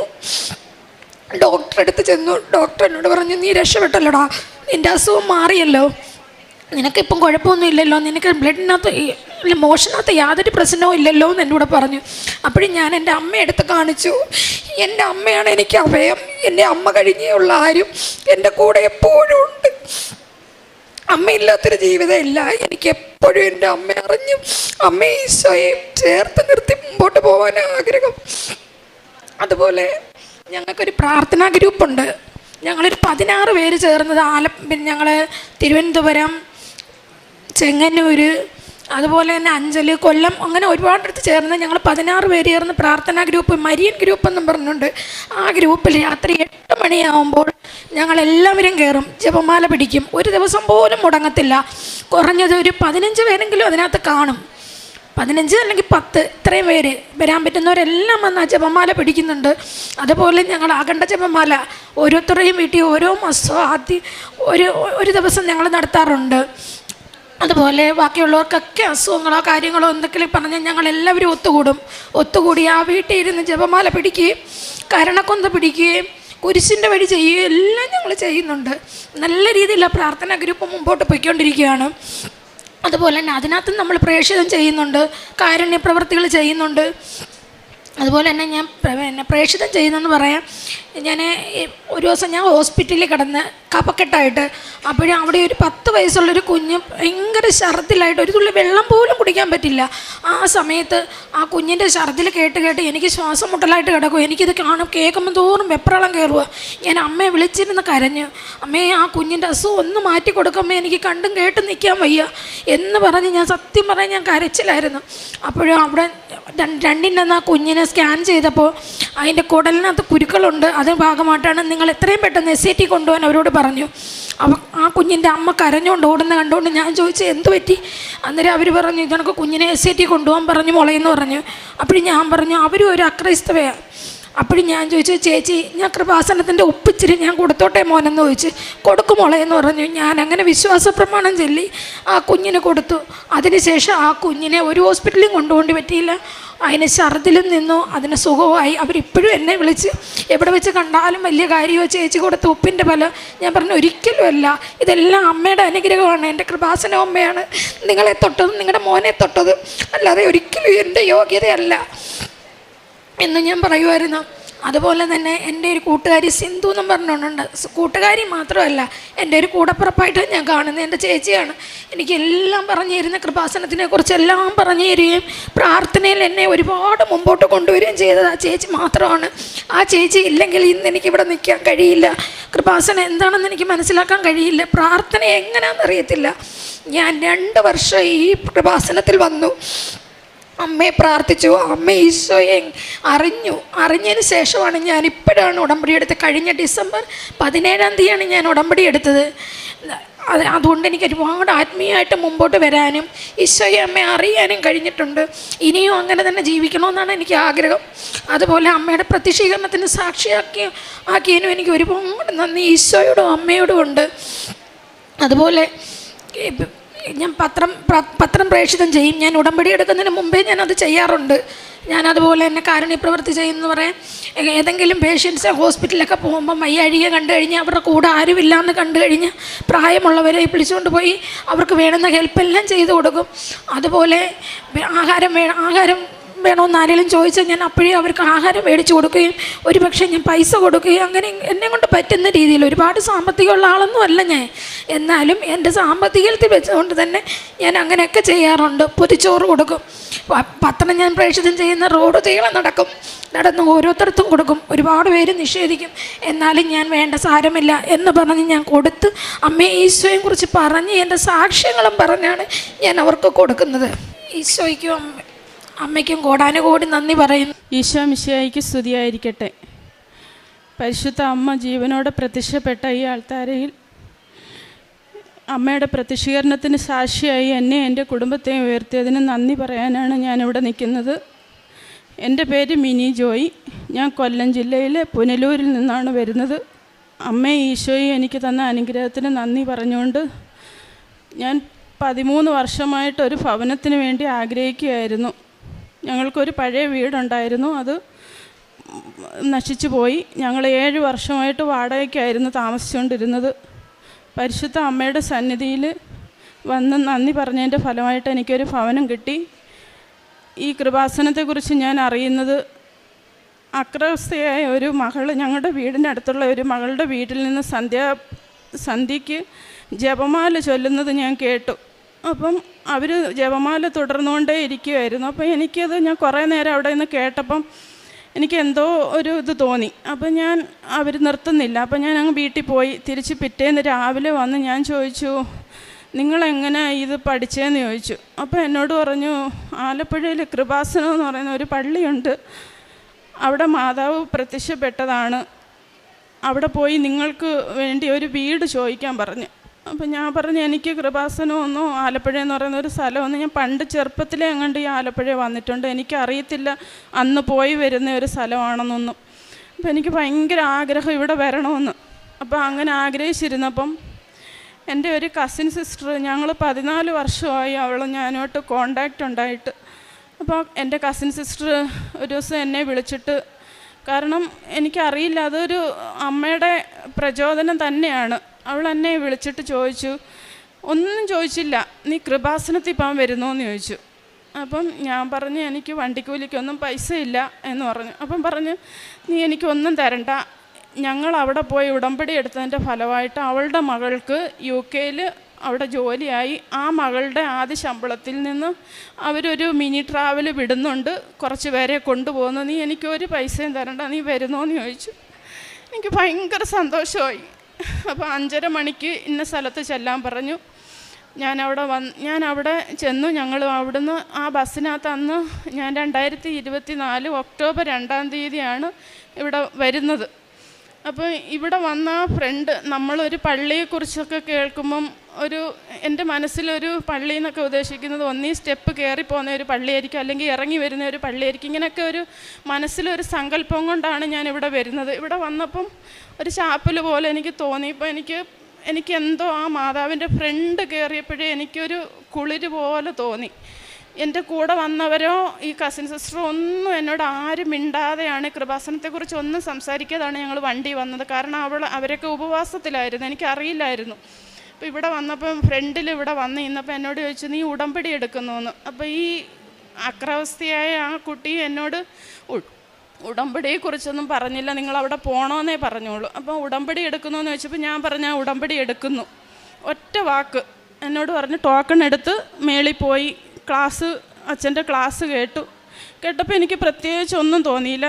ഇത്രയുള്ള കാര്യം. കാരണം എല്ലാവരും ഇവിടെ പലരും സാക്ഷ്യത്തിൽ പറയുന്ന കേൾക്കാവും ഉടമ്പടി എന്ന് പറയുന്നത് വലിയ ഏതാണ്ട് കാര്യമാണെന്ന്. എനിക്കൊന്നും തോന്നിയില്ല. ഞാൻ പറഞ്ഞു ഇത്രയുള്ള കാര്യം, ശരി, എന്നെ കൊണ്ടത് പറ്റും, ഉറപ്പായിട്ട് ഞാനത് വിശ്വസിച്ചുകൊണ്ട് പോയി. കാരണം ഞാൻ 13 വർഷം കൊണ്ടാണ് ഒരു ഭവനത്തിന് വേണ്ടി ആഗ്രഹിക്കുന്നത്. 10 വർഷം മുമ്പിട്ട് ഞാൻ ലൈഫിൻ്റെ ഒരു വീടിന് വേണ്ടി അപേക്ഷ കൊടുത്തതാണ്. പല പ്രാവശ്യത്താൽ അത് മുടങ്ങി പോകുമായിരുന്നു. അപ്പം ഞാനിങ്ങനെ ഒരു ചൊവ്വാഴ്ച ദിവസം 2ാം ചൊവ്വാഴ്ചയിൽ ധ്യാനം കേട്ടോണ്ടിരുന്നപ്പം ആ ധ്യാനത്തിൽ ഞാൻ ഒരുപാട് മുട്ടുകുത്തി നിന്നാണ് അച്ഛൻ്റെ ധ്യാനം ഞാൻ കേട്ടത്. ഞാൻ കൃപാസനത്തിൽ പോയിട്ട് ഒരിക്കലും വെറുതെ ആവല്ലേ മാതാവേ എന്ന് പ്രാർത്ഥിച്ചു. 14ാമത്തെ ദിവസം ആ ചൊവ്വാഴ്ച ദിവസം ധ്യാനം കഴിഞ്ഞ് ഞാനിങ്ങനെ പ്രാർത്ഥിച്ചു, മാതാവേ എനിക്ക് കൃപാസനത്തിൽ പോയിട്ട് വെറുതെ എന്നെ മടക്കി വിടല്ലേന്ന്. കറക്റ്റ് 2:30 മണിയായപ്പോൾ എന്നെ പഞ്ചായത്തിൽ നിന്ന് വിളിക്കുന്നു, നിങ്ങളുടെ ലൈഫിൻ്റെ ലിസ്റ്റിനകത്ത് നിങ്ങൾക്ക് പേരുണ്ടെന്നും പറഞ്ഞുകൊണ്ട്. ഞാൻ ഞെട്ടിപ്പോയി. അപ്പം 6 സെൻറ്റ് സ്ഥലം എൻ്റെ പേരിൽ വാങ്ങിച്ചിട്ടുണ്ടായിരുന്നു. ഹസ്ബൻഡിൻ്റെ പേരിൽ ഒരു 10 സെൻറ്റ് സ്ഥലം ഉണ്ടായിരുന്നു. അതിനകത്ത് വെച്ചാണ് ഞങ്ങൾ അപേക്ഷ വെച്ചേക്കുന്നത്. അപ്പോൾ ഞങ്ങൾ പിറ്റേന്ന് പഞ്ചായത്തിൽ ചെന്നപ്പം വീണ്ടും അവിടെ ഒരു തടസ്സം. ഹസ്ബൻഡിൻ്റെ പേര് വെച്ചാണ് ലൈഫിന് കൊടുത്തേക്കുന്നത്, പക്ഷേ എൻ്റെ ഈ 6 സെൻറ്റിനകത്ത് വേണം എനിക്ക് വീട് വെക്കാൻ. അപ്പോൾ അതൊരു ഭയങ്കര തടസ്സമായി. ഈശോ പറഞ്ഞതുപോലെ ഉപവാസത്താലും പ്രാർത്ഥനയാലും അല്ലാതെ ഈ വ്യാധി ഒഴിഞ്ഞു പോകത്തില്ലെന്ന് പറഞ്ഞതുപോലെ ഞാൻ 7 ദിവസം ഉപവസിച്ച് പ്രാർത്ഥിച്ചു, എനിക്കൊരു ഭവനം വേണം. കാരണം ഞാൻ വാടക വീട്ടിൽ നിന്ന് അവർ പറയുന്നതിന് മുമ്പിട്ട് എനിക്ക് ഇറങ്ങണം. അങ്ങനെ അതൊരു തടസ്സമായിട്ട് മാറി. ഇപ്പം വീണ്ടും പ്രാർത്ഥിച്ചതിൻ്റെ ഫലമായിട്ട് വീണ്ടും 3 മാസം കഴിഞ്ഞപ്പം എനിക്ക് എല്ലാം ഒരുവിധം റെഡിയായി വന്നപ്പം എൻ്റെ സ്ഥലത്തിനകത്ത് വണ്ടി കയറണമെങ്കിൽ ഒരു അതിര് കെട്ടണം. ആ അതിര് കെട്ടാൻ വേണ്ടി പല പ്രാവശ്യം പലരും വന്ന് അതിര് കെട്ടാൻ വേണ്ടി നോക്കിയിട്ട് അത് ശ്രമിച്ച് നടന്നില്ല. അപ്പം അടുത്ത ഒരു സ്ത്രീ അവിടെ ആണെങ്കിൽ ഇറങ്ങാൻ സമ്മതിക്കത്തില്ല. അപ്പം ഞാൻ അന്നേരം ഇവിടെ വന്ന് ആ എൻ്റെ 1ാമത്തെ പുതുക്കലിന് ഇവിടെ വന്നപ്പം കുറേ കാശ് രൂപം മേടിച്ചുകൊണ്ട് പോയി. എനിക്ക് ആദ്യം വന്നപ്പോൾ അറിയില്ലായിരുന്നു ഇങ്ങനെ കാശ് രൂപം മേടിച്ചുകൊണ്ട് പോകണമെന്നൊക്കെ.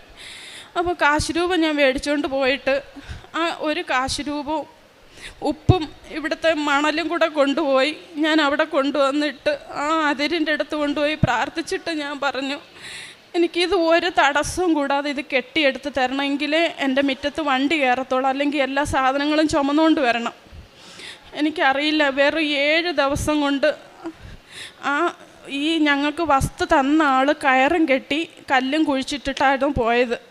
ഞങ്ങൾ തിരിച്ചു വന്നു ഈ ഒരു ദിവസം നോക്കിയപ്പം കാണാം കല്ലും പിഴുത് കളഞ്ഞ് കയറും എടുത്ത് കളഞ്ഞേക്കുന്നു. അപ്പോൾ ഒരാൾ വന്നാൽ അതിര് കെട്ടാൻ വേണ്ടി പറ്റത്തില്ലായിരുന്നു. അപ്പോൾ ഈ കാശുരൂപം മണലും ഉപ്പും ഞാനവിടെ കൊണ്ട് കുഴിച്ചിട്ട് അതിൻ്റെ 7ാമത്തെ ദിവസം ഞങ്ങളൊരു കോണ്ടാക്റ്റ് അച്ചായനെ വിളിച്ച് അവിടെ കാണിച്ചപ്പോൾ അവർ പറഞ്ഞു, നിങ്ങൾ വാ നമുക്ക് തന്നെ ഒരു കയറ് പിടിച്ച് കെട്ടാമെന്ന്. അത്ഭുതം എന്ന് പറയട്ടെ, ഞാനും എൻ്റെ ഹസ്ബൻഡും കൂടെ ഈ അച്ചായനെ വിളിച്ചുകൊണ്ട് അവിടെ ചെന്നപ്പം ഈ പറഞ്ഞ സ്ത്രീ തന്നെ ഒരാളെ അവിടെ വിളിച്ച് നിർത്തി അവർ തന്നെ കയറ് കെട്ടി ഞങ്ങൾക്ക് തന്ന് ആ അതിര് കെട്ടി ഫുള്ള് കെട്ടിയാണ് എൻ്റെ മുറ്റത്ത് വണ്ടി കയറാൻ എന്നെ അമ്മ മാതാവ് അനുവദിച്ചു. അത് കഴിഞ്ഞിട്ട് 2025 ജനുവരി മാസത്തിൽ 1-ാം തീയതി തന്നെ ഞാൻ വാശി പിടിച്ച് മാതാവിനോട് കരഞ്ഞു, എനിക്ക് വീട് പണി തുടങ്ങണം. ഒക്ടോബർ 2-ാം തീയതി ആണ് ഞാനിവിടെ വന്ന് ഉടമ്പടി എടുത്തത്. അപ്പോൾ ആ അടുത്ത ഒക്ടോബർ 2 എനിക്ക് ഈ ജപമാലയെക്കുറിച്ചൊന്നും ഒന്നും അറിയില്ലായിരുന്നു. ഞാനൊരു ഓർത്തഡോക്സ് വിശ്വാസിയാണ്. എനിക്ക് ജപമാല എന്താണെന്നും ഒന്നും എനിക്ക് അറിയില്ലായിരുന്നു.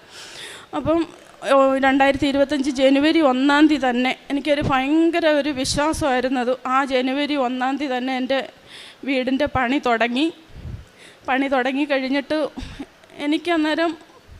എനിക്കറിയില്ല എന്താണ്. ഞങ്ങൾ സാമ്പത്തികമായിട്ടൊക്കെ വളരെ പിന്നോക്കം നിൽക്കുന്ന ആളാണ്.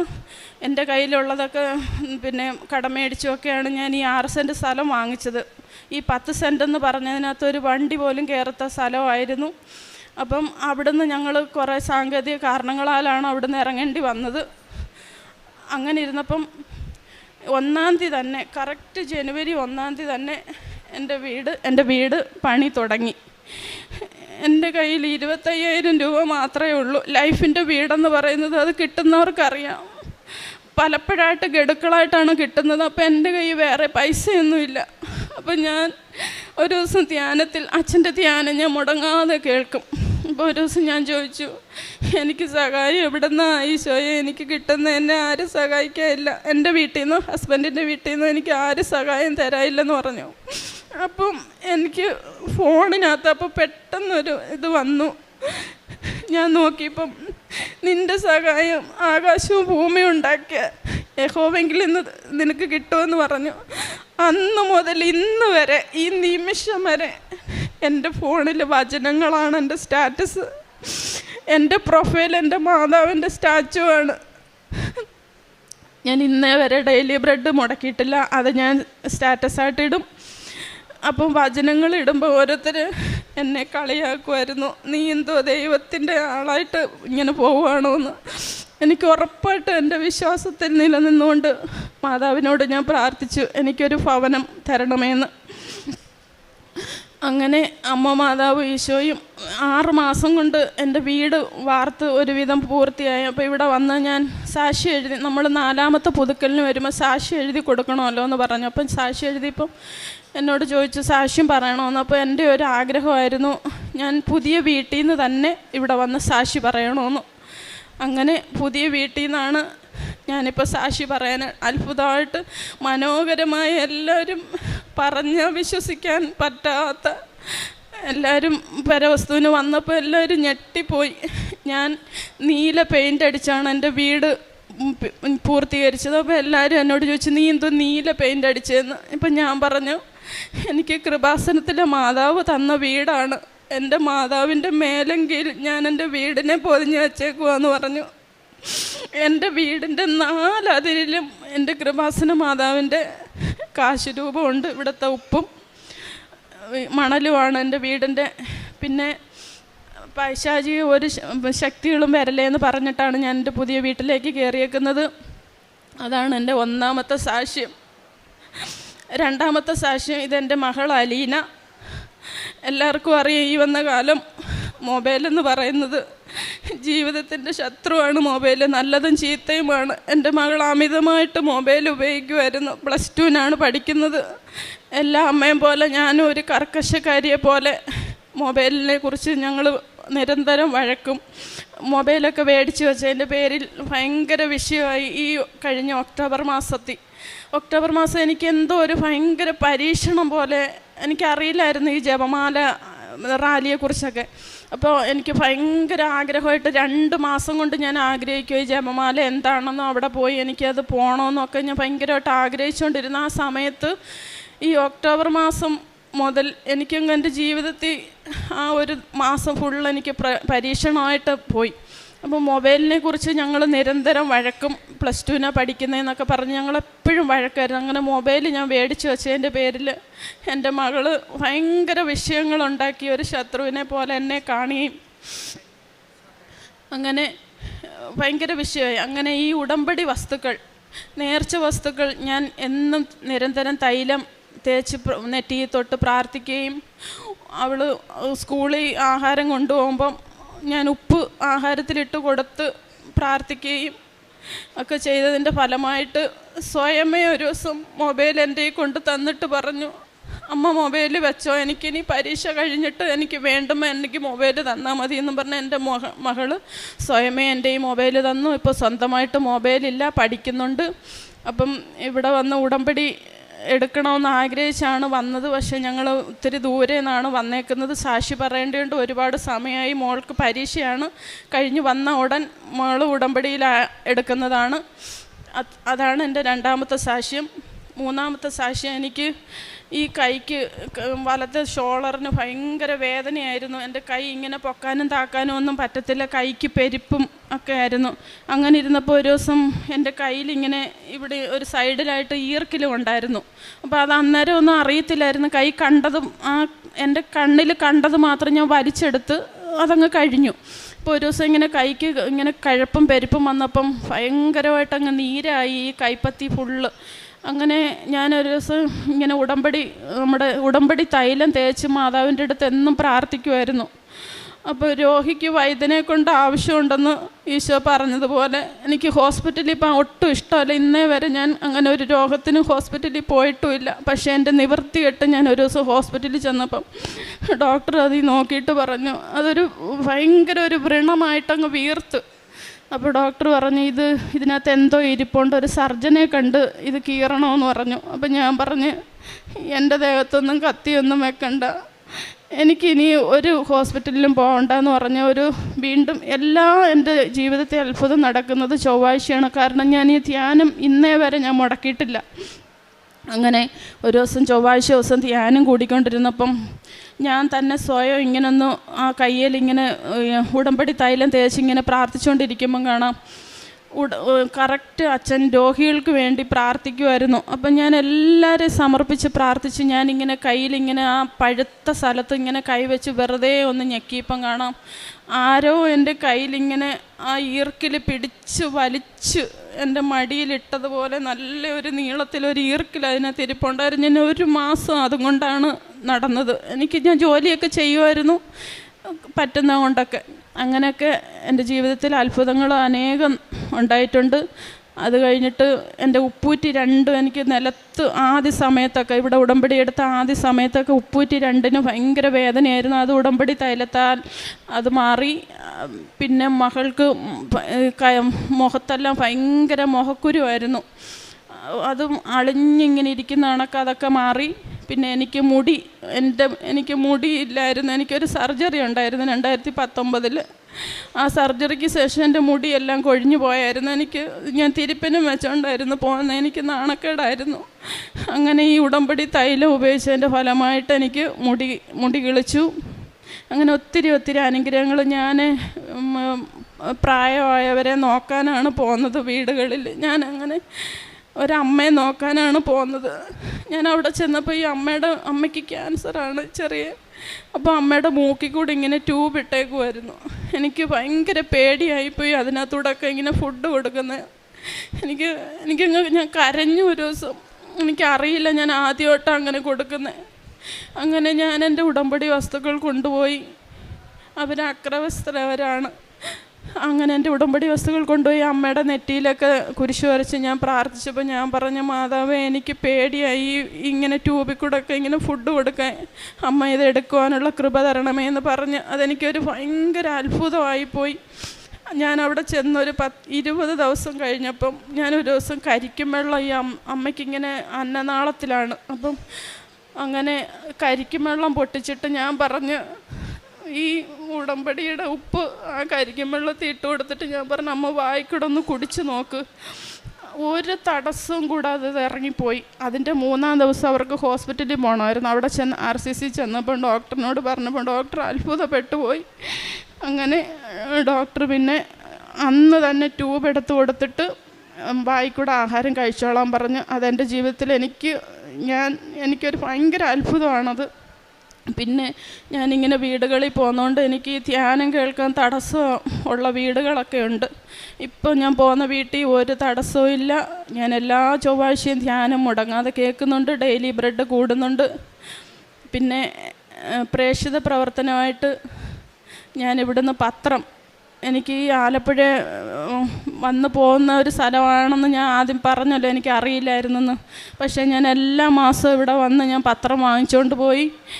ഒരു മടിയും കൂടാതെ ഓട്ടോ സ്റ്റാൻഡിലും ബസ് സ്റ്റാൻഡിലും ഞാൻ എവിടെ പോയാലും എൻ്റെ ബാഗിനകത്ത് കൃപാസനം പത്രം കാണും. ഞാൻ എല്ലാവർക്കും അത് എൻ്റെ അനുഭവങ്ങൾ പറഞ്ഞ് തന്നെ ഞാൻ കൊടുക്കും. കാരണം നമുക്ക് ഇവിടെ വരാനുള്ളവരാണെങ്കിൽ തീർച്ചയായിട്ടും ദൈവം നമ്മളെ ഇവിടെ എത്തിച്ചിരിക്കും. കാരണം എനിക്ക് 3-4 വർഷം മുമ്പിട്ടൊക്കെ ഇങ്ങനെ പത്രങ്ങൾ കിട്ടിയിട്ടുണ്ട്. നമ്മളിൽ പത്രപരസ്യം കൊടുക്കുന്നത് പോലെ ഓരോരുത്തരിങ്ങനെ നിരന്ന് ചുമ്മാ ഇങ്ങനെ കൊടുക്കും. അങ്ങനെ കൊടുക്കരുത്. നമ്മുടെ അനുഭവങ്ങൾ പറഞ്ഞ് മറ്റുള്ളവരിലേക്ക് എത്തിച്ച് ഈ പത്രം കൊടുക്കണം. എൻ്റെ കയ്യിൽ അറിയാതെ, ഞാൻ പോലും അറിയാതാണ് എൻ്റെ പത്രം തീരുന്നത്. പിന്നെ കാരുണ്യ പ്രവൃത്തിയായിട്ട് ഞങ്ങളുടെ അവിടെ അനാഥ മന്ദിരമുണ്ട്. ഞങ്ങൾ 2 പേരും കൂടെ എല്ലാ മാസവും പറ്റുന്ന മാസങ്ങളിലെല്ലാം ഞങ്ങൾ പോയി അവിടെ അമ്മമാരുടെ അടുത്ത് പോയിരുന്നു. ഒരു ദിവസം ചിലവിടും. എന്നെ കൊണ്ട് പറ്റുന്ന സാമ്പത്തിക സഹായങ്ങൾ ചെയ്യും. പിന്നെ പൊതിച്ചോറ് ഞങ്ങളെ കൊണ്ട് പറ്റുമ്പോഴെല്ലാം ഞാൻ പൊതിച്ചോറ് കൊണ്ടു കൊടുക്കും. രോഗികളുടെ കൂടെ ഇരിക്കും. പിന്നെ എന്നെയും കൊണ്ട് എനിക്ക് സാമ്പത്തികം ചെയ്യാൻ പറ്റാത്തത് കൊണ്ട് മറ്റുള്ളവരെയും കൊണ്ട് ഞാൻ ഓരോരുത്തർക്ക് സഹായങ്ങൾ ഇങ്ങനെ ചെയ്യിപ്പിച്ച് കൊടുക്കും. ഇതൊക്കെയാണ് ഞാൻ ചെയ്യുന്ന കാര്യങ്ങൾ. പിന്നെ ആത്മീയമായിട്ടൊക്കെ എനിക്ക് ഭയങ്കര ദേഷ്യമുള്ള ഒരാളായിരുന്നു. ഒരുപാട് സമയം പാലിച്ച് എൻ്റെ കുടുംബത്തെ സ്നേഹിച്ച് ഞാൻ മുന്നോട്ട് ജീവിക്കുന്നു. ഇത്രയൊക്കെയാണ് എൻ്റെ അനുഗ്രഹങ്ങൾ. ഇനിയും അമ്മയുടെ പ്രത്യക്ഷീകരണത്തിന് സാക്ഷിയായി എന്നെ ആൾത്താരയിൽ നിർത്തണമെന്ന് യാചിക്കുന്നു. എൻ്റെ മരണം വരെ ഈ ഉടമ്പടിയിലായിരിക്കുമെന്ന് ഞാൻ പ്രഖ്യാപിക്കുന്നു ഈ ആൾത്താരയിൽ നിന്നുകൊണ്ട്. കാരണം എൻ്റെ ജീവിതത്തിൽ അത്ഭുതമാണ് എൻ്റെ ഭവനം. എൻ്റെ മാതാവിനും ഈശോയ്ക്കും അമ്മ മാതാവിനും ഈശോയ്ക്കും ഒരുപാട് കോടാനുകോടി നന്ദി പറഞ്ഞുകൊണ്ട് എൻ്റെ സാക്ഷി. ആൻ്റണി, ഞാൻ എറണാകുളം കലൂരിൽ നിന്ന് വരുന്നു. പരിശുദ്ധ അമ്മ ജീവനോടെ പ്രത്യക്ഷപ്പെട്ട ഈ ഭൂമിയിൽ, ഈ അമ്മയുടെ സാന്നിധ്യമുള്ള ഈ അൽത്താരയിൽ ഒരിക്കൽ കൂടി സാക്ഷ്യം പറയാൻ സാധിച്ചതിന് അമ്മയ്ക്കും തിരുക്കുമാരനും 1000 നന്ദി പറയുന്നു. ഇത് എൻ്റെ മൂത്ത മകൾ അന്ന, ഇത് എൻ്റെ 2ാമത്തെ മകൾ സാറ. ഞങ്ങളുടെ ജീവിതത്തിൽ സംഭവിച്ച വലിയൊരു സാക്ഷ്യം ഇവിടെ രേഖപ്പെടുത്തുവാൻ വേണ്ടിയാണ് ഞങ്ങൾ ഇന്ന് 3 പേരും ഈ അൾത്താരയിൽ വന്നിരിക്കുന്നത്. ഏകദേശം 2023 ഒക്ടോബർ 6-ാം തീയതിയാണ് ഞാൻ ആദ്യമായി ഉടമ്പടി എടുത്തത്. ഉടമ്പടി എടുത്ത് ഒരു 4 മാസം കഴിഞ്ഞപ്പോൾ തന്നെ എനിക്ക് ഇവിടെ സാക്ഷ്യം പറയാനുള്ള വലിയൊരു അനുഗ്രഹം അമ്മ മാതാവ് എനിക്ക് നൽകുകയുണ്ടായി. അതിനുശേഷം വീണ്ടും സാക്ഷ്യം പറയാനുള്ളൊരു സാഹചര്യമുണ്ടായി. എങ്കിലും മോളെ കൊണ്ടുവന്ന് മോള് തന്നെ ലോകത്തോട് പറയേണ്ട ഒരു കാര്യമായതുകൊണ്ട് എനിക്ക് ഇവിടെ സാക്ഷ്യം പറയാൻ പറ്റിയില്ല. സാക്ഷ്യം പറയാൻ വൈകിയതിന് അമ്മ മാതാവിനോട് ഞാൻ മാപ്പ് ചോദിക്കുന്നു. ആദ്യമേ തന്നെ 2015 ഞങ്ങളുടെ വീടിൻ്റെ പ്രോപ്പർട്ടി വെച്ച് ഞങ്ങൾ ലക്ഷങ്ങൾ ലോൺ എടുക്കുകയുണ്ടായി. എൻ്റെ ഹസ്ബൻഡ് അന്ന് വിദേശത്ത് നല്ല നിലയിൽ ജോലി ചെയ്യുന്നൊരു സാഹചര്യമായിരുന്നു. ജോലി സംബന്ധമായ പ്രശ്നങ്ങളും മറ്റ് ബുദ്ധിമുട്ടുകളെ കൊണ്ട് ജോലി അവിടുത്തെ പോകണ ഒരു സാഹചര്യമുണ്ടായി. ഹസ്ബൻഡ് നാട്ടിലേക്ക് തിരിച്ചു വരികയും ചെയ്തു. ഉടനെ തന്നെ വെള്ളപ്പൊക്കം, കൊറോണ, അങ്ങനെ പലവിധ കാരണങ്ങൾ കൊണ്ട് നമുക്കിവിടെ നാട്ടിൽ വന്നിട്ടും സെറ്റിൽ ചെയ്യാൻ പറ്റാത്ത വലിയൊരു സാഹചര്യത്തിലൂടെ, സാമ്പത്തികമായി വലിയ ബുദ്ധിമുട്ടുകളിലൂടെ ഞങ്ങളുടെ കുടുംബം കടന്നു പോവുകയായിരുന്നു. എന്ത് ചെയ്യണമെന്നോ എന്താ മുന്നോട്ട് കൊണ്ടുപോകണമെന്നോ ഞങ്ങൾക്ക് അറിയാൻ പറ്റാണ്ട് വല്ലാത്തൊരു അവസ്ഥയിലായിരുന്നു ഞങ്ങൾ. അപ്പം ഞാനിവിടെ വന്ന് ഉടമ്പടി എടുത്ത്, അന്നൊന്നും ഞാൻ ഉടമ്പടിയെക്കുറിച്ച് ഒന്നും ഞാൻ ചിന്തിച്ചിട്ടുണ്ടായില്ല. കാരണം എനിക്കതിനോട് വലിയ വിശ്വാസക്കുറവും താല്പര്യമില്ലാത്തതുകൊണ്ട് ഞാനത് എടുത്തില്ല. സത്യം പറഞ്ഞ അതാണ്. പ്രാർത്ഥനകളുണ്ട് ജീവിതത്തിൽ, എങ്കിലും ശാശ്വതമായൊരു ഉത്തരമോ എൻ്റെ പ്രശ്നങ്ങൾക്കൊരു പരിഹാരമോ കാണാൻ എൻ്റെ പ്രാർത്ഥനകൾക്കോ ഞാൻ വിളിച്ച ദൈവത്തിൻ്റെ ഇതല്ല, എൻ്റെ പോരായ്മകൾ കൊണ്ട് എനിക്കത് സാധിച്ചു കിട്ടിയില്ല. അങ്ങനെയാണ് ഞാനിവിടെ വന്ന് ഉടമ്പടി എടുക്കുകയും എൻ്റെ 6 നിയോഗങ്ങൾ എഴുതേണ്ടടുത്ത് എനിക്കന്നൊരു 60 നിയോഗങ്ങൾ എൻ്റെ മുന്നിലുണ്ടായിരുന്നു. എങ്കിലും ഞാൻ 6 നിയോഗങ്ങൾ എഴുതുകയും അതിലൊരെണ്ണം എൻ്റെ ലക്ഷങ്ങൾ വരുന്ന കടബാധ്യത ഞാൻ മുടക്കം വന്നത് മാത്രമാണ് മാതാവിനോട് ഞാൻ അടച്ചു തരാൻ പറഞ്ഞ. ഒരിക്കലും പൂർണ്ണമായും എനിക്കതിൽ നിന്നും മുക്തി തന്നോന്ന് അല്ലെങ്കിൽ എന്നെ ഫ്രീ ആക്കണമെന്ന് ഞാൻ പ്രാർത്ഥിച്ചില്ല. കാരണം അമ്മ മാതാവ് എനിക്കത് ഈശോകുമാരിൽ നേടിത്തരുമെന്ന് എനിക്ക് ഉറപ്പുണ്ട്. എങ്കിൽ കൂടി പൂർണ്ണമായിട്ടും എനിക്ക് മാതാവിനോടാണെങ്കിലും ചോദിക്കാൻ എനിക്ക് തോന്നിയില്ല. അപ്പം ഞാൻ മാതാവിനോട് പറഞ്ഞത്, മാതാവേ 10 ലക്ഷം ഇൻട്രസ്റ്റ് മാത്രമുണ്ട്, നീ എനിക്കത് പൂർത്തിയാക്കി തന്നാൽ മതി. ബാക്കി ഞങ്ങൾ പിന്നീട് ലോൺ എനിക്ക് ഭംഗിയായിട്ട് അടച്ചുകൊണ്ട് പോകാൻ പറ്റിയ ഒരു സാഹചര്യമൊക്കെ വന്നു തുടങ്ങി. അപ്പം ഞാൻ മാതാവിനോട് പറഞ്ഞത്, എനിക്ക് വലിയ തുകയിൽ നിന്ന് എനിക്കൊരു മോചനം തന്നോ എന്നാണ് ഞാൻ അമ്മ മാതാവിനോട് പ്രാർത്ഥിച്ചത്. എനിക്കറിയില്ല, ഞാൻ എൻ്റെ ഗോൾഡ് കൊണ്ടുപോയി വെച്ച്, ഗോൾഡാണ് ആദ്യം കൊണ്ടുവച്ച് അത് വെച്ച് അടച്ച് പതിയെ 10 ലക്ഷം രൂപ എങ്ങനെ ഞാൻ അടച്ചെന്ന് എനിക്കറിയാൻ പാടില്ല. എൻ്റെ ലോൺ ഞങ്ങൾ ബാങ്കുകാരോട് പറഞ്ഞ കൃത്യം ആ ഡേറ്റിനുള്ളിൽ എനിക്കത് പൂർണ്ണമായും അടക്കാനായിട്ട് സാധിച്ചു. അപ്പോൾ സത്യം പറഞ്ഞാൽ ഞങ്ങളുടെ ഈ സാമ്പത്തിക പ്രശ്നങ്ങൾ എൻ്റെ വീട്ടുകാർക്കോ എൻ്റെ ഹസ്ബൻഡിൻ്റെ വീട്ടുകാർക്കോ അറിയില്ലായിരുന്നു. കാരണം നമുക്കതൊരു ബുദ്ധിമുട്ടായി തോന്നി മറ്റുള്ളവരോട് ഷെയർ ചെയ്യാൻ. അങ്ങനെ ഞങ്ങൾ തന്നെ ഫാമിലിയിൽ അത് ഒതുക്കി കൊണ്ടുവന്നെങ്കിലും എങ്ങനെ അത് മുന്നോട്ട് പോകുമെന്ന് നമ്മൾക്ക് മുന്നിൽ ഒരു വഴിയുമില്ല. ആ സമയത്താണ് ഞാനിവിടെ വന്ന് ഉടമ്പടി എടുക്കുകയും അമ്മ മാതാവും ഈശോയും കൂടി എനിക്കത് നല്ല ഭംഗിയായിട്ട് എനിക്ക് ചെയ്തു തന്ന്, പിന്നെ നമ്മളത് കറക്റ്റായിട്ട് അവർ പറഞ്ഞ തുകയിലും കൂടുതലായിട്ട് അടച്ചു പോന്നായിരുന്നു. അത് കഴിഞ്ഞപ്പോഴാണ് ഞങ്ങൾ ലീസിന് കൊടുത്തിട്ടുണ്ടായിരുന്നു. അപ്പോൾ ലീസിന് കൊടുത്ത ആ വ്യക്തികൾ പറഞ്ഞ് നമുക്കിത് ഞങ്ങൾ മാറണേണെന്ന് പറഞ്ഞു. അപ്പോൾ എൻ്റെ മനസ്സിൽ ബാങ്ക് അങ്ങോട്ട് ക്ലിയർ ചെയ്ത് വരണേ ഉള്ളൂ. അപ്പോഴാണ് അടുത്ത പ്രശ്നങ്ങൾ വരുന്നത്. അപ്പം ഞാൻ ഹസ്ബൻഡിനോട് പറഞ്ഞ്, ജോയി ഇങ്ങനെയാണെങ്കിൽ നമുക്ക് ലീസ് ഇനി വേണ്ട, നമുക്ക് എങ്ങനെയും വാടക കേൾക്കണമെന്ന് പറഞ്ഞു. അപ്പോൾ ഹസ്ബൻഡ് എന്നോട് പറഞ്ഞു, ഇതങ്ങനെ സാധിക്കും, കാരണം വലിയ ഒരു 10 ലക്ഷം രൂപ അടച്ചിട്ട് കുറച്ചായിട്ടുള്ള ബാങ്ക് വലിയൊരു തുക നമ്മൾ മാസം അടച്ചുകൊണ്ടിരിക്കണം, നീ എന്ത് വിഡിത്തോന്ന് പറയണം, എങ്ങനെ പറ്റുമെന്ന് ചോദിച്ചു. ഞാൻ എനിക്ക് എൻ്റെ മാതാവാണ് എന്നോട് ഉള്ളിലിരുന്ന് പറഞ്ഞ് അവരോടൊരു ഡിസംബർ എന്ന് പറയുന്ന മാസം ഉണ്ടെങ്കിൽ അതങ്ങോട്ട് ജോയി പറഞ്ഞു എന്ന് പറഞ്ഞ്. ഹസ്ബൻഡ് അത് എന്നോട് ചോദിച്ചു, വേണ, കാരണം അത് നടക്കാത്ത കാര്യമല്ലേ എന്ന് പറഞ്ഞ്. ഞാൻ പറഞ്ഞു, ജോയി അങ്ങോട്ട് പറഞ്ഞോ ഡിസംബർ എന്ന് പറഞ്ഞു. ഡിസംബർ പുള്ളി ലീസിന് കൊടുത്തവരോട് പറഞ്ഞ് ഡിസംബറിൽ ഞങ്ങൾ എന്തായാലും ക്യാഷ് തന്നേക്കാമെന്ന് പറഞ്ഞു. അപ്പോൾ എൻ്റെ മനസ്സിൽ എപ്പോഴും എന്നീ കാര്യങ്ങൾ വരണം, ഒന്നില്ലെങ്കിൽ വിശുദ്ധ ബലിയിൽ അല്ലെങ്കിൽ കുടുംബ പ്രാർത്ഥന കഴിയുമ്പോൾ ഇങ്ങനെ ഉള്ളിലിരുന്ന് ഇങ്ങനെ ഓരോ കാര്യങ്ങൾ വന്നുകൊണ്ടിരിക്കുക, അതെല്ലാം കറക്റ്റായിട്ട് നടക്കുകയും ചെയ്യും. അപ്പോൾ ഒരു ദിവസം പള്ളിയിൽ ഇരുന്നപ്പോഴാണ് എന്നോട് ഇങ്ങനെ പറയണത്, നീ ബാങ്കുകാരോട് വീണ്ടും പോയി ചോദിക്കുന്നത്. അപ്പോൾ എൻ്റെ മനസ്സിലുണ്ട്, കാരണം നമ്മൾ ലോൺ അങ്ങോട്ട് കറക്റ്റ് ക്ലിയറായിട്ട് അങ്ങോട്ട് അടച്ചു വരണേ ഉള്ളൂ, പോസിബിൾ അല്ല ഒരിക്കലും. ഞാൻ ആ മാനേജറുടെ അടുത്ത് എന്ത് ചെന്ന് പറയും, ഭയങ്കര നമുക്ക് നെഞ്ചിടിപ്പാ, എന്തോ ഭയങ്കര ഒരു ടെൻഷൻ ഈ ക്യാബിലോട്ട് കയറി ചെല്ലണ കാര്യമൊക്കെ ഓർത്തിട്ട്. അപ്പം ഞാൻ ഹസ്ബൻഡ് എന്നോട് ചോദിച്ചു, നീ എന്ത് വഴിയാണ് കണ്ടേക്കണത്, നീ എന്നോട് ഡിസംബർ പറഞ്ഞ് എനിക്ക് മുന്നിലൊന്നുമില്ലെന്ന് പറഞ്ഞു. അപ്പം ഞാൻ വെക്കുന്നതന്നെ പറഞ്ഞു, വാ ജോയി നമുക്ക് 2 പേർ കൂടി ബാങ്കിലെ മാനേജറെ പോയി കാണാമെന്ന് പറഞ്ഞു. ഞാൻ നമ്മുടെ ഇവിടെ നിന്ന് വെഞ്ചരിച്ച ആ വിശുദ്ധ ഉപ്പ് കൈവശം ഒരു ടിഷ്യൂ പേപ്പറിൽ ഞാൻ എടുത്തിട്ടുണ്ടായിരുന്നു. പിന്നെ നമ്മുടെ ആയുധമായ കൊന്തയും അമ്മ മാതാവിൻ്റെ കാശ് രൂപം എൻ്റെ കൈവശം ഉണ്ടായിരുന്നു. ഫസ്റ്റ് ഫ്ലോറിലായിരുന്നു ഈ ബാങ്ക്. ഞാൻ സ്റ്റെപ്പ് കയറുമ്പോൾ തുടങ്ങി വിശ്വാസ പ്രമാണം ചൊല്ലി ഞാനിങ്ങനെ ഉപ്പ് ഇട്ടിട്ട് ഇങ്ങനെ പോയിക്കൊണ്ടിരുന്നു. അതിൻ്റെ ഇടയ്ക്ക് കുറേ വചനങ്ങൾ ഞാൻ ചൊല്ലുമായിരുന്നു. തോബിത്ത് 4:21, മകനെ, നമ്മൾ ദരിദ്രരായി തീർന്നതിൽ നിനക്ക് ആദ്യം വേണ്ട, നിനക്ക് ദൈവത്തോട് ഭക്തി ഉണ്ടായിരിക്കുകയും നീ പാപത്തിൽ നിന്ന് ഒഴിഞ്ഞു നിൽക്കുകയും അവിടത്തേക്ക് പ്രീതികരമായത് അനുഷ്ഠിക്കുകയും ചെയ്താൽ നിനക്ക് വലിയ സമ്പത്ത് കൈവരും. അപ്പം ഞാൻ എൻ്റെ വീട്ടിലെ ജോലി എടുക്കുന്ന സമയത്തും ഒക്കെ ഈ വചനങ്ങൾ ഇങ്ങനെ ഉരുവിട്ടുകൊണ്ടിരിക്കും. അതേപോലെ തന്നെ ഏശയ്യ 45:2-3, ഞാൻ നിനക്ക് മുമ്പേ പോയി മലകൾ നിരപ്പാക്കുകയും പിച്ചളവാതിലുകൾ തകർക്കുകയും ഇരുമ്പോടാമ്പലുകൾ ഒടിക്കുകയും ചെയ്യും. നിന്നെ പേര് ചൊല്ലി വിളിക്കുന്ന ഇസ്രായേലിൻ്റെ ദൈവമായ കർത്താവ് ഞാനാണെന്ന് നീ അറിയേണ്ടതിന് അന്ധകാരത്തിലെ നിധികളും രഹസ്യധനശേഖരവും ഞാൻ നിനക്ക് തരും. പിന്നെ ഫിലിപ്പി 4:19, എൻ്റെ ദൈവം തൻ്റെ മഹത്വത്തിൻ്റെ സമ്പന്നതയിൽ നിന്ന് യേശുക്രിസ്തു വഴി എനിക്ക് ആവശ്യമായതെല്ലാം തരും. ഈ വചനങ്ങൾ ഞാനിങ്ങനെ ഉരുവിട്ടുകൊണ്ടിരുന്നു. അമ്മ മാതാവിൻ്റെ കൊന്ത ഞാൻ ചൊല്ലിക്കൊണ്ടിരിക്കും. പള്ളിയിൽ പോയാൽ എനിക്ക് സത്യം പറഞ്ഞ പള്ളിയിൽ നിന്ന് പോരാൻ തോന്നില്ല, ഞാനിങ്ങനെ പ്രാർത്ഥിച്ച് അവിടെ അങ്ങനെ ഇരിക്കും.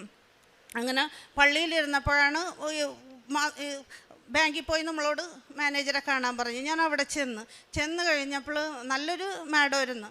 അപ്പോൾ എന്താ വന്നതെന്ന് ചോദിച്ചപ്പോൾ ഇന്ന വിധം നമുക്ക് ആ ലോൺ നമ്മുടെ ഉള്ളതിൽ നിന്ന് കുറച്ച് ഇത്ര ലക്ഷം രൂപയും കൂടി നമുക്ക് കൂട്ടി തന്നോന്ന് പറഞ്ഞ്. ഉടനെ ആ മാഡം ഞങ്ങളൊന്ന് നോക്കിയിട്ട് പറഞ്ഞ്, പോസിബിൾ അല്ല ആൻ്റണി, കാരണം ഓൾറെഡി നിങ്ങളുടെ ഡ്യൂസ് ആയിരുന്നു, ആ ഡ്യൂസ് ക്ലിയർ ചെയ്ത് അങ്ങോട്ട് വന്നിട്ട് ഒരു 1 ഇയർ പോലും ആയിട്ടില്ല, ഒരു ഏകദേശം ഒരു 6 മാസം 7 മാസമായിട്ടുള്ളൂ, ഇങ്ങനെ ആൻ്റണി ഇത് ചോദിക്കണം എന്ന് ചോദിച്ചു. അപ്പം ഞാനൊന്നും മിണ്ടിയില്ല. അപ്പോൾ ഹസ്ബൻഡ് എന്നിങ്ങനെ നോക്കി, ഞാൻ പറഞ്ഞല്ലേ നിന്നോട് അത് നടക്കാത്ത കാര്യമാണെന്ന് പറഞ്ഞു. വെക്കാൻ തന്നെ ഞാൻ എന്ത് ചെയ്തു, ഞാൻ നമ്മുടെ വെഞ്ചരിച്ച വിശുദ്ധ ഒരു ഫോൺ വന്ന് ഈ മാഡം അങ്ങോട്ട് ഫോണിൽ സംസാരിച്ചുകൊണ്ടിരിക്കുന്ന സമയത്ത് ഞാൻ ആ ടേബിളിൽ നമ്മുടെ വിശുദ്ധമായ വെഞ്ചരിച്ച ഉപ്പ് ഇട്ട് കഴിഞ്ഞപ്പോൾ ഹസ്ബൻഡ് എന്നെ പറഞ്ഞ് 4 വശത്തും ക്യാമറയാണ്, നീ എന്തീ കാണിക്കണമെന്ന് പറഞ്ഞ്. ഞാൻ പറഞ്ഞു, ഇല്ല ജോയി, അമ്മ മാതാവ് ഇന്നുമ്മക്കായിട്ടൊരു കാര്യം ചെയ്തു തരാനുണ്ടെങ്കിൽ അവിടെ ഒരു തടസ്സവും ഉണ്ടാവില്ല. പിന്നെ അതുപോലെ തന്നെ ആ ക്യാമറയിൽ ഞാൻ ഈ ഇട്ട കാര്യം ഒരിക്കലും പതിയൂല. ജോയി എന്തിങ്ങനെ സംസാരിക്കണേന്ന് ചോദിച്ച് ഞാനവിടെ സൈലൻ്റായിരുന്നു.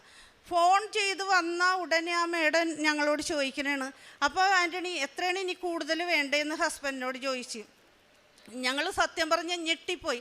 എന്നിട്ട് ഈ ഞങ്ങളുടെ ഫയലുകളൊക്കെ എടുത്തിട്ട് പറഞ്ഞ് നോക്കട്ടെ പ്ലേസ് വാല്യൂ എത്രയാണ് നിങ്ങളുടെ പ്രോപ്പർട്ടിക്ക് വെച്ചിട്ടുള്ളതെന്ന് ഞങ്ങളൊന്ന് വെരിഫൈ ചെയ്യട്ടെ, എന്നിട്ട് ഞാൻ ചെയ്യാമെന്ന് പറഞ്ഞ്. എന്നിട്ട് അപ്പോൾ ഹസ്ബൻഡ് പറഞ്ഞ് ഞങ്ങൾ പ്രതീക്ഷിച്ചു വന്നാണ്, മാഡം സംസാരിച്ച് അവിടെ കാര്യം നടക്കുമെന്ന് പറഞ്ഞപ്പോൾ ഉടനെ തന്നെ പറഞ്ഞ് ഇല്ല, ബോർഡ് മെമ്പേഴ്സും കൂടി അംഗീകരിക്കണം, നോക്കട്ടെ എന്നാൽ കഴിയണം, നിങ്ങൾക്ക് വേണ്ടി 100% നിങ്ങളെ എനിക്ക് അത്രയ്ക്ക് വിശ്വാസമാണ്, അതുകൊണ്ട് ഞാൻ സംസാരിക്കും, പിന്നെ എല്ലാം ദൈവത്തിൻ്റെ കയ്യിലെന്ന് പറഞ്ഞു. അവിടെ നിന്ന് ഞങ്ങളിങ്ങോട്ട് ഇറങ്ങി ഒരു 2 ആഴ്ച കഴിഞ്ഞില്ല, വെക്കം തന്നെ പറഞ്ഞ് ഉടനെ തന്നെ അതിൻ്റെ ഇടയ്ക്ക് നമ്മൾ ഇറങ്ങണതിന് മുമ്പ് അവർ തിരിച്ച് വിളിച്ചിട്ട് പറഞ്ഞ് ലോണിനുള്ള ഫോം വാങ്ങിച്ചുണ്ടോയിക്കോ, എന്നിട്ട് വീണ്ടും എഴുതിക്കോട്ടോ, പുതിയ ലോണാക്കി ഇനി കാണിക്കണമല്ലോ, അപ്പോൾ ചെയ്തോന്ന് പറഞ്ഞു. നമ്മളത് കൊടുത്ത് 2 ആഴ്ച ഒരു മാക്സിമം ഒരു 3 ആഴ്ചക്കുള്ളിൽ നമ്മുടെ കാര്യം ഓക്കെ. ലീസിന് കൊടുത്ത വ്യക്തികൾക്ക് ഞങ്ങൾക്ക് പൈസ കൊടുക്കാനും അത് റെൻ്റാക്കി മാറ്റുവാനും സാധിച്ചു. അങ്ങനെ വലിയ പിന്നെ അതേപോലെ തന്നെ ഈ 10 ലക്ഷത്തിന് വേണ്ടി വെച്ച ഗോൾഡിൽ കേൾക്കണം, നിങ്ങൾക്ക് വേണേൽ ഒരു തമാശയായിട്ട് തോന്നാം, പക്ഷേ എൻ്റെ ജീവിതത്തിൽ അത് വലിയൊരു സംഭവമാണ്. അപ്പം ഞാനിങ്ങനെ പള്ളിയിലിരുന്നപ്പോൾ എനിക്കതിലൊരു മാല ഇടാൻ ഭയങ്കര ഒരു ആഗ്രഹം. അപ്പം മാതാവിൻ്റെ മുമ്പിൽ ഇങ്ങനെ സ്റ്റാച്ചുവിൻ്റെ എപ്പോഴും വിശുദ്ധ ബലിക്ക് പോയാൽ ഞാനും എൻ്റെ ഈ 2 മക്കളും ഇത്ര ഹൈറ്റ് ഉണ്ടെങ്കിലും ഒരിക്കലും ബാക്കിൽ പോയി ഞങ്ങൾ നിൽക്കില്ല, അച്ഛൻ കഴിഞ്ഞാൽ ഞാനും എൻ്റെ മക്കളും ആയിരിക്കുള്ളൂ മുമ്പിൽ. അപ്പോൾ എനിക്ക് അവിടെ ഇരുന്നപ്പോൾ ഞാൻ പണയം വെച്ച ഒരു മാല ഇടാൻ ഭയങ്കര ഒരു ആഗ്രഹം. അപ്പോൾ ഞാനൊരു തമാശ രൂപേണ മാതാവിനോട് പറഞ്ഞ്, അമ്മ മാതാവേ എനിക്ക് ആ മാല ഇടണമെന്ന് വലിയൊരു ആഗ്രഹമെന്ന് വെറുതെ ഇങ്ങനെ പറഞ്ഞാണ്. അപ്പോൾ ഹസ്ബൻഡ് പതിവില്ലാണ്ട് വന്നിട്ട് എന്നോട് പറയണേ, നിൻ്റെ ആ ഒരു മാലയില്ലേ, ഞാനത് പണയം വെച്ച് കൊടുത്ത് ഞാൻ ചോദിച്ചപ്പോൾ ഇത്ര രൂപ വേണമെന്നാണ് പറഞ്ഞതെന്ന് പറഞ്ഞ്, 60,000 രൂപയെന്ന് പറഞ്ഞ് അത് നമ്മളതങ്ങോട്ട് ആ രീതിയിൽ അങ്ങോട്ട് ഇതാക്കി. അപ്പോൾ പ്രതീക്ഷിക്കാണ്ട് ഹസ്ബൻഡിൻ്റെ കയ്യിൽ ജോലി സംബന്ധമായിട്ട് ഒരു 60,000 രൂപ വന്ന് ഉടനെ തന്നെ പുള്ളി പറഞ്ഞ് ഞാൻ അന്ന് ഈ മാല പോയി എടുപ്പിക്കാമെന്ന് പറഞ്ഞ് പണയം വെച്ച് കൊടുത്തേന്ന് മാല എടുപ്പിക്കാൻ നോക്കിയപ്പോൾ പറഞ്ഞ് അയ്യോ അത് ആൻ്റണി തെറ്റിപ്പോയി, 1,20,000 രൂപ വേണമെന്ന് പറഞ്ഞ്. ഞാൻ ഉടനെ തന്നെ എൻ്റെ ഹസ്ബൻഡിനോട് പറഞ്ഞ് ജോയി വേണ്ട, ഞാനിട്ട് മാതാവിൻ്റെ അടുത്ത് പിറ്റേ ദിവസം പള്ളിയിൽ പോയപ്പോൾ ഞാൻ പറഞ്ഞേ കുഴപ്പമില്ലമ്മ, ഞാനതങ്ങനെ ആഗ്രഹിച്ചു പോയി, ഞാനത് പ്രതീക്ഷിച്ച്, ഹസ്ബൻഡും അത് ഇതായി, കുഴപ്പമില്ലെന്ന് പറഞ്ഞു. അപ്പം എൻ്റെ ഉള്ളിലിരുന്ന് പറയാനാണ്, നിൻ്റെ വീട്ടിലിരിക്കണ ആ ഒരു പ്രോപ്പർട്ടി നീ ആ ഒരു ഗോൾഡ് കൊണ്ടേ വെക്ക്, അപ്പം നിനക്കത് എടുപ്പിക്കാമെന്ന്.